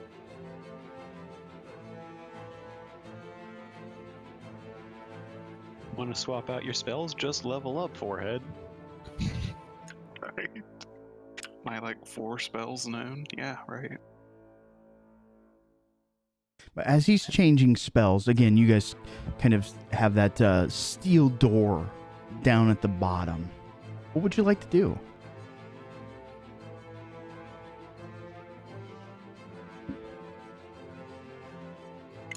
Take a gander at it and make sure there's not another thumb pricky thing. So you're going to investigate for traps? That seems to me like perception. Yeah, I'm really good at that, I promise. And it should be unlocked. You guys should be able to move your... You look... As you're investigating, you're not even certain that this is locked. The door seems pretty sturdy. One thing of note, a lot of structures in Tantibus are built out of stone, wood. The floor here is metal. As you approach kind of the door there, I'm going to make this a little more clear. Off to the side, you can see what appears to be, they're not exactly grates, but they're small, almost slits in the metal that seem to go down into the earth. Something about this place is giving me the heebie-jeebies. But the door doesn't look like it's trapped.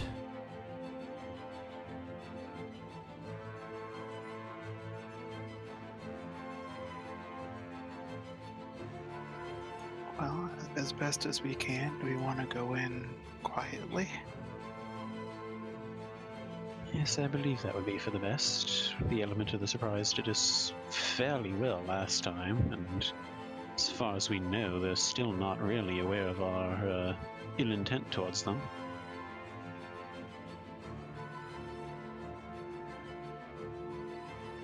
Do you have special stealthy stuff you can do, Moon? Yes, I have Pass Without a Trace. There you go. I think that that gives is everybody plus 10 or advantage. I can't remember. Plus 10. Yeah, I knew it was pretty good. Petrovich is also going to slide one of the potions he has off his belt and take a sip of it and send it to the DM. Okay. Duly noted. As you, of course, are not being stealthy about it, everybody will see you imbibe this potion.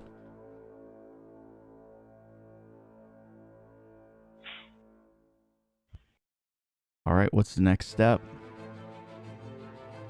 Caspian will proceed forward and try and be quiet about it. Okay, opening the door. Yes. All right, the door swings inward.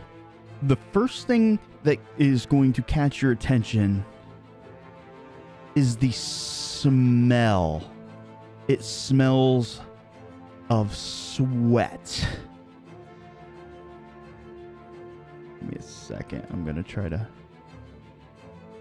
My artsy skills are not so good.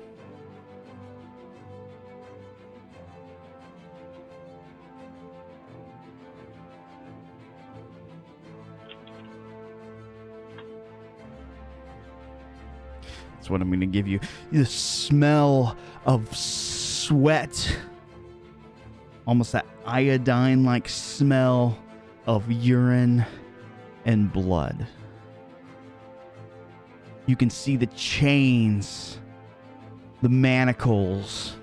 There's a small pit, a fire of hot coals that are burning off to one side. You can see a trunk closed over in this direction, and a door and a path that leads to the north, and another steel door to the south. Petrovich is going to wrinkle his nose in disgust and say, "This looks like a torture chamber." Absolutely, it does. This is definitely not the library anymore, anyway. Torture must be very carefully utilized and only against the worst. As you guys... Good. Oh, I was going to say, as you guys start to filter into the room, you see a kind of purpley fairy fire sort of light coming from the north. I'll just do this real quick. Oh no. Petrovich holds his saber up and his free hand holds a crossbow. Okay. Duly noted. The coals, the hot, fiery coals next to you, Petrovich, still warm. Not burning, just blistering hot. There is an iron that is in there. It's still, it's got that very faint glow. The heat is subsiding, but it is still definitely warm. To that same note, how recent does the blood around these chains look? Oh, I mean, you could wipe your hands across the floor and still have the red smear on your hands. It's not just pools of blood, but it is what you would consider recent. Petrovich is going to put away his hand crossbow and actually grab onto that iron, hold it by the cooler end. Okay. Catherine, seeing that, will kind of wipe his hand off and kind of look up at Vic and say, motion, like, kind of to be careful, if that makes sense. It does. By the way, it's, I know this is hardly the best time, but considering what happened the last time we fought one of these, I just wanted to clear the air a bit.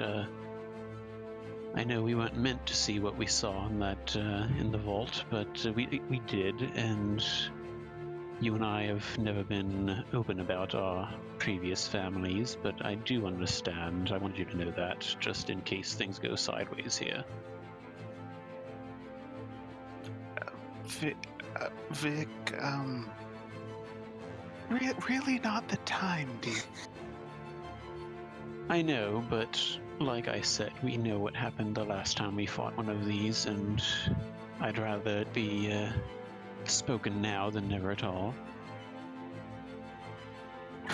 Right. I'll keep that in mind. So he'll just kind of like pat her on the upper arm.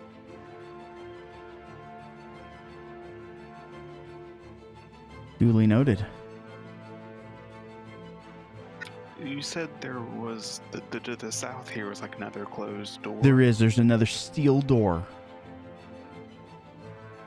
Slit down the middle, or is it only one You door? you cannot. So the door is right here. There's no slit in the door. You can't see through it. Okay, so there's Solid no door. glow. It's not glowing, is what I was asking. Now that you look, and it's a little difficult to see, something that you wouldn't normally see. You do see a faint purplish, very subtle underglow underneath that steel door.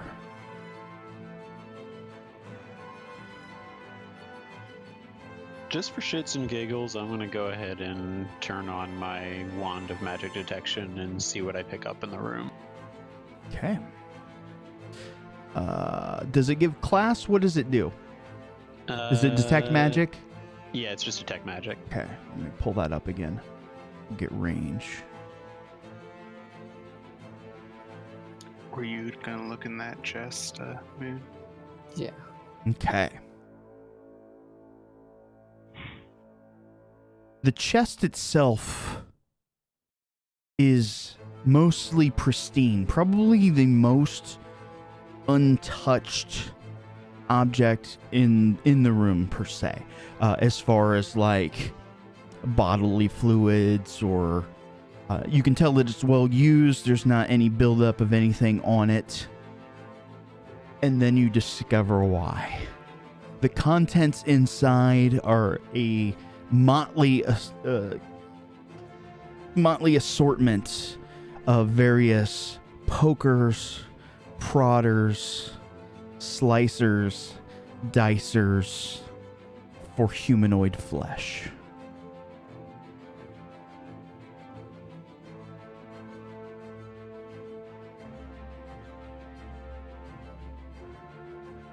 Vic, you definitely sense magic 30 feet in front of you.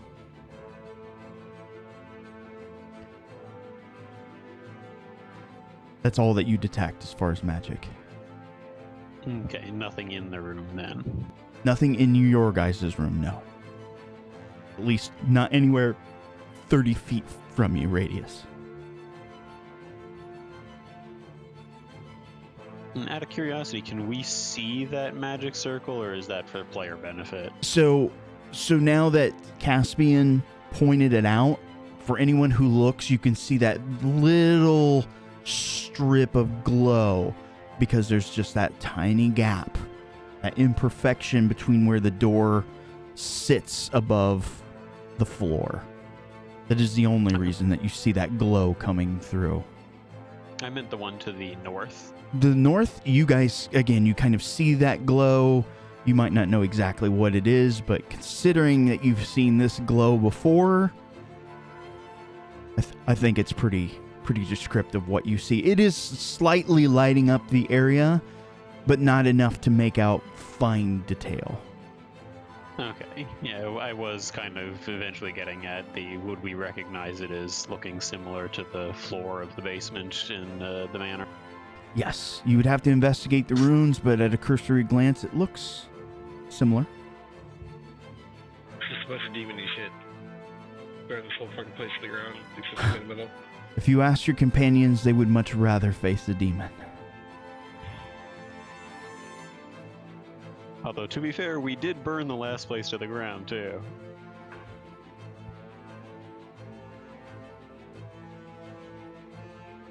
I kind of would like to look towards the south door, since it's not the one immediately open. Okay. What do you mean by look? I'll put my ear to it. Okay, so like a perception, trying to figure out what's on the other side? Yeah, really trying to hone in on this terrible skull check I have. I'll try doing the same. You don't hear anything. Though, as you guys are that close to the door, just trying to squeak out every last bit of perception, you think that the glow is bouncing a little bit, like it's not solid. Like maybe it's whatever is causing it is moving ever so slightly. There's not much of a slit. It's very hard to tell, but you don't hear anything.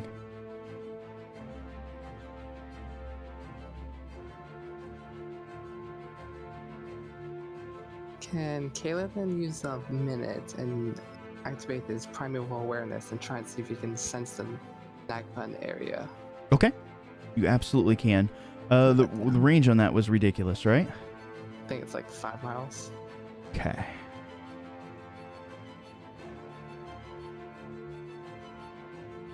So the minute's gonna go by, obviously, as you kind of try to hone in.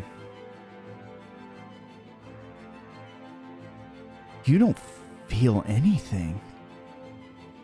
That's quite alarming.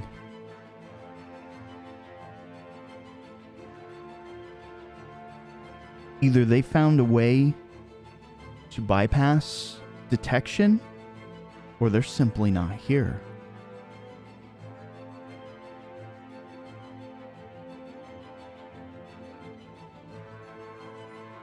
Though you guys did get the drop on them last time. With a quick look around at his companions in case anyone tells him to stop, he will, but otherwise Caspian's gonna try and go into south. Okay. This is going to be a big chunk, just because I don't want to draw it out, but...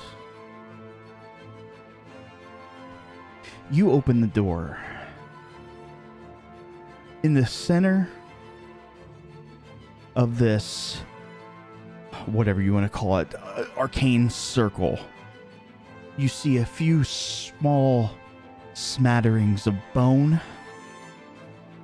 and a few black feathers.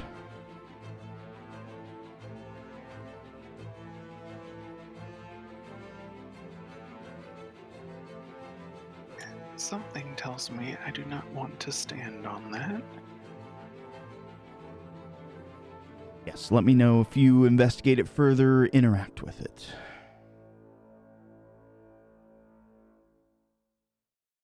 I think Detect Magic lasts for 10 minutes, so I'm assuming I probably, now that the door is open, pick up this as well. You definitely sense magic coming from that circle. Can I tell what school of magic? Let me see if it tells you that.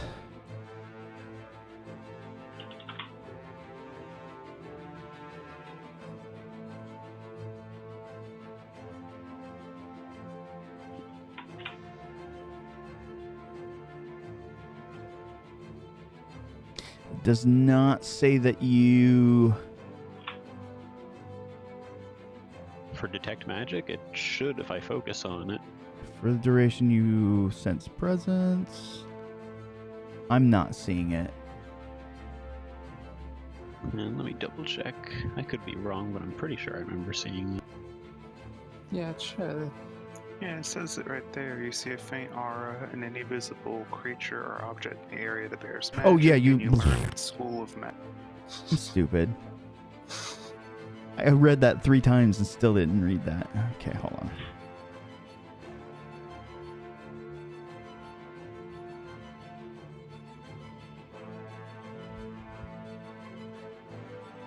I feel like it's a teleportation pad, but that's just a game theory. Yeah, I was thinking the same thing. Something about the feathers made me think that.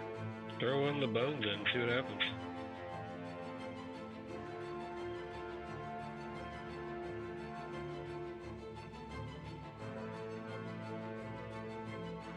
I'm going to do some trickery behind the scenes here real quick, Azur. Sure. Okay.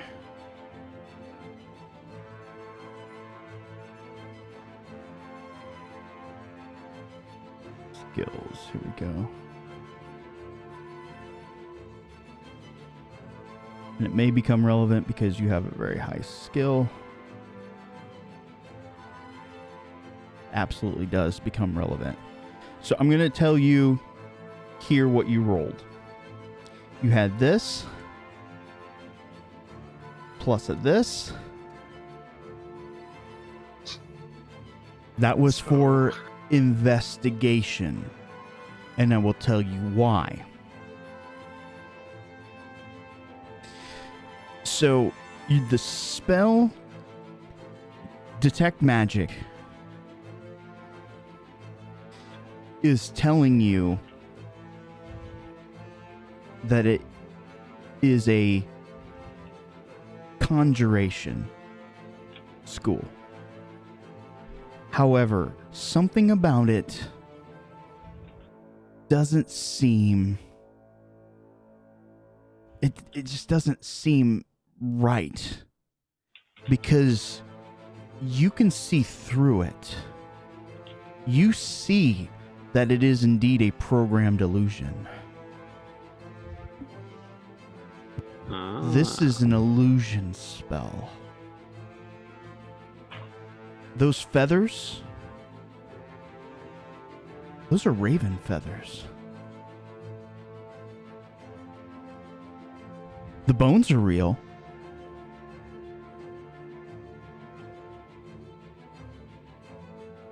I'll let that just kind of marinate for a little bit. The bones are real. Sorry, so the bones real? Are their feathers real? I didn't catch that. The bones and feathers are real, but the arcane circle around it. Again, this is what Vic discerns. That's the illusion. This arcane circle is an illusion. But while doing so in the investigation, they know that those bones are indeed real. They are not a part of the illusion. And those feathers are indeed raven feathers. And they don't look like the feathers that the Nagpa had, or they do? They are not vulture feathers.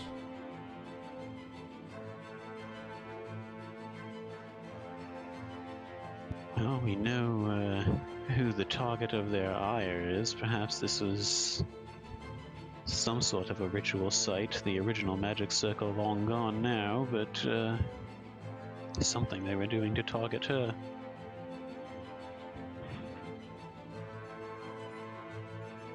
Is the magic going to hurt me if I touch it, Vic?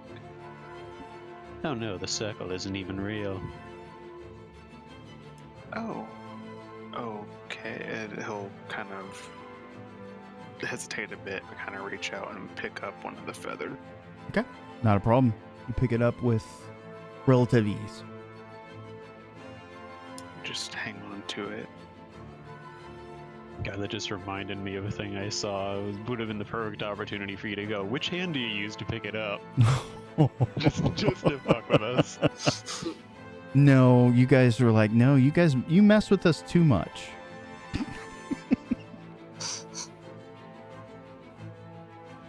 So, of course, I used programmed illusion. Right. Well, it worked with Meldark. That it did. Right, well, turning around, I guess Caspian will kind of motion to Petrovich and Voldern and point northwards to this circle. All right, so let me reveal the world a little bit more. Petrovich makes his way to the north.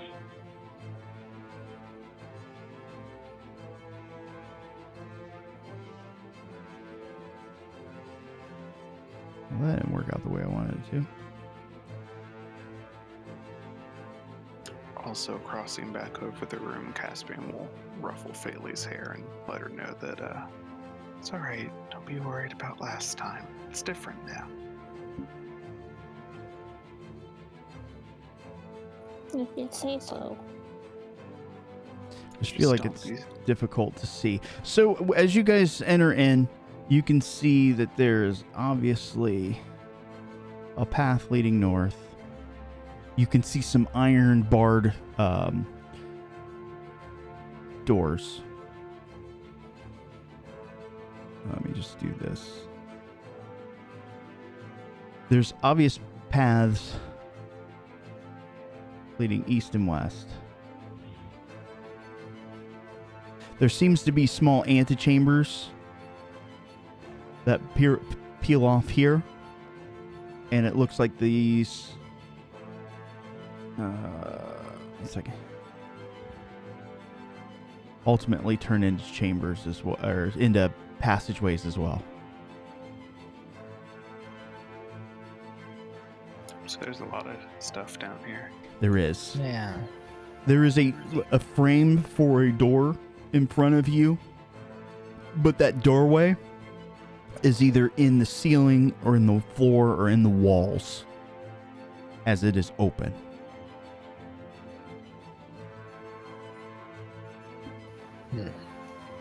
I don't suppose any one of us happens to have a immovable rod. I do. Perhaps place that in the doorway just in case something triggers and attempts to lock us in.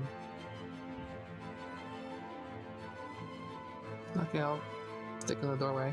It's got about a 50-50 chance of working then. Does indeed. So, Kaelin places the rod. It extends vertically or horizontally? I'll let you roll and investigate if you wish to know which way the door opens and closes. Okay. Oh, good roll. You rolled an 18, by the way. Mhm. You do notice that the door goes into the floor. So it will rise up if it were to close on you. So going vertical, it's probably your best bet, though you could have done horizontal as well, and it may have held it. Vertical is definitely your best bet, though. Proceed.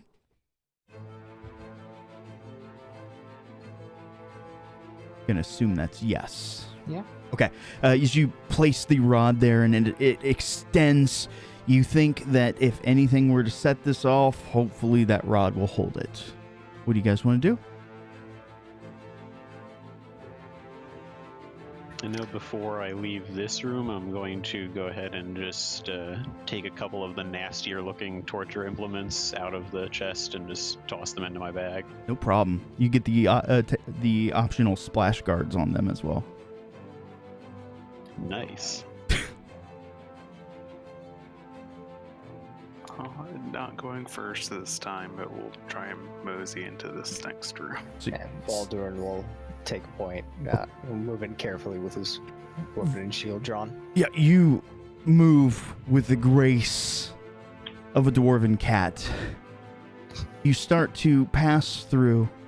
You take your first step down, and the world raises up just a little bit as you hear a click.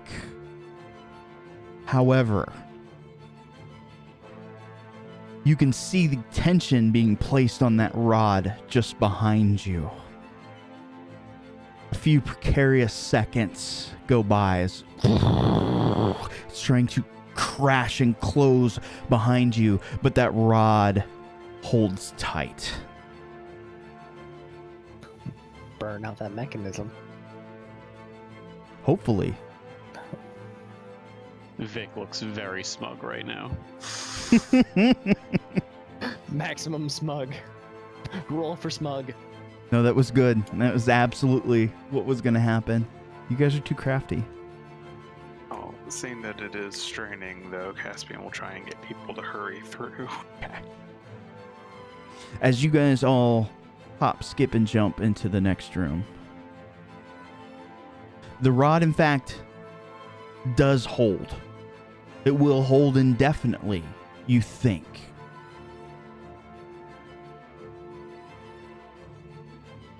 Question is, do you take a chance and remove the rod and not have a way back out? Or, Oh, no. or bank on finding another switch? I say leave it. Okay, I'll go look and see if we can turn off the door. Okay. Go ahead and make me an investigate. See if your luck holds. As Kaladin is investigating around the room, what y'all doing?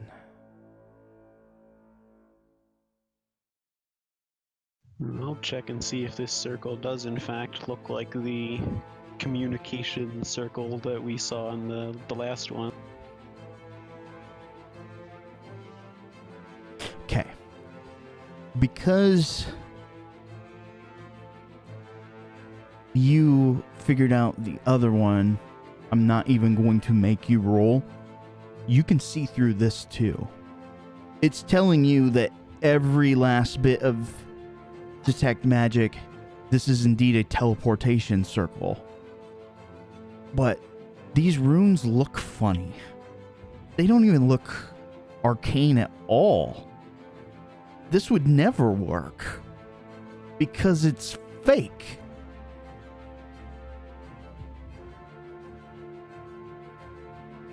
This is very sloppily done. Either they think very little of whoever might intrude here, or it was done very much in haste. Kaladin. Last time you rolled an 18. This time, unfortunately, you rolled a 1. You do not see any obvious mechanism that would turn off this, but perhaps it's not even in this room. Perhaps it's further in. You haven't found it yet. Caspian, as you kind of move into this room, you can see a bunch of burlap sacks. They look like they're kind of bursting at the seams. Perhaps it's a supply room. Wheats or grains or oats. Taking a little knife and slitting one, is it that and not something worse? It's red oats. Oh no. Yeah, these are definitely bodies.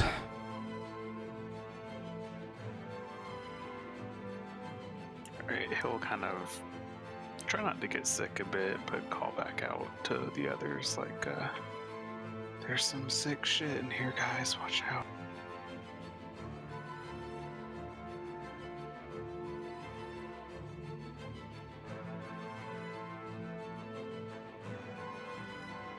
Do any of the bodies look intact enough for me to do a speak with? So it looks like the remains of tortured individuals. They weren't beheaded or dismembered too badly. Like they weren't minced up and thrown in a grinder. So yes, you can indeed. Alright, I will go ahead and pull out my stone speaker crystal and cast Speak with Dead on one of them at random, I guess. Okay. Let's see how random.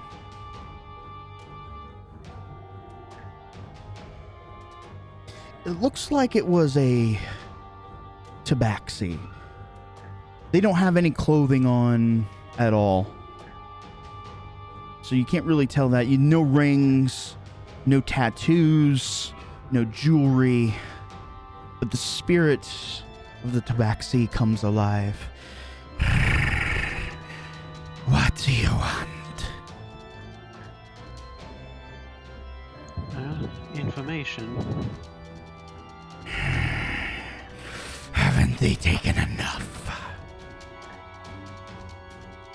Well, should all go well, you'll have your vengeance. We are here to see an end to them. Are you now? How successful we are may depend on what you can tell us about what they were trying to do here. I must rest. Ask your questions.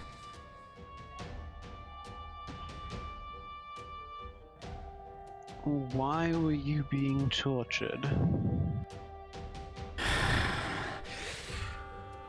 Trying to squeeze me. Every last coin I did not have. Are we able to hear that, or is that just... That is a good question. Let me pull up Speak with Dead. I think it's up to DM interpretation, but Speak with Dead. I imagine you all intelligence still have a mouth. It seems like it would be talking out loud. To me, requires a mouth. Yeah, to me, I would absolutely say that this would be audible to everyone. This is your first of 5 questions. Well, I think the obvious thing is what would birds be needing coin for? Yeah, it's Vic's spell, so she gets say if that becomes a question. Yes, it's a very valid question, but I'm not sure if he would know the answer. Do we know if it was the birds for sure? Yeah, who hurt you? So that's a better question. So yes on that one. Yes. Ruffians. Bertram's crew.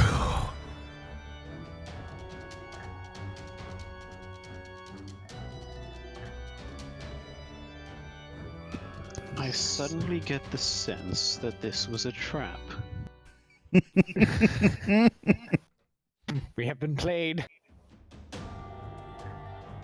Just to be clear, you're not the victim of the Nagpa, are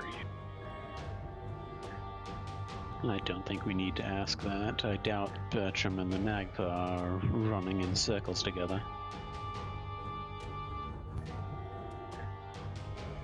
I suppose it might be worth asking then, what did they say they needed the coin for? What does every organization need coin for? The stupid question. Coin is power. Power is influence. Influence more power.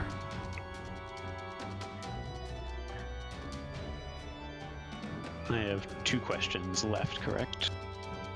By my count, yes. Why did they target you for money? Loans are given. Loans that can never be repaid. It is my own. It is a bed of my own choosing.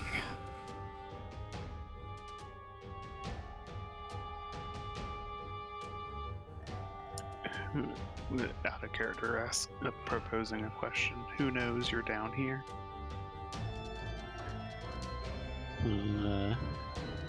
Honestly, I was thinking the last question should be if he has a message he would like passed on to anyone.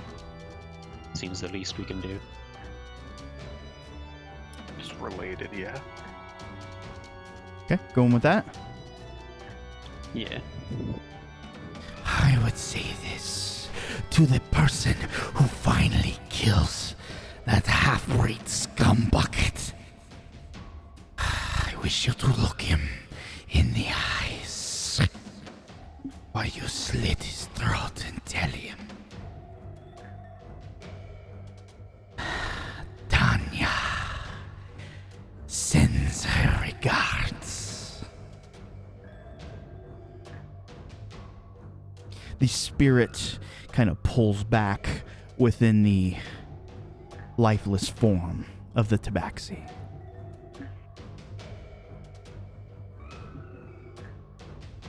Good use of spell.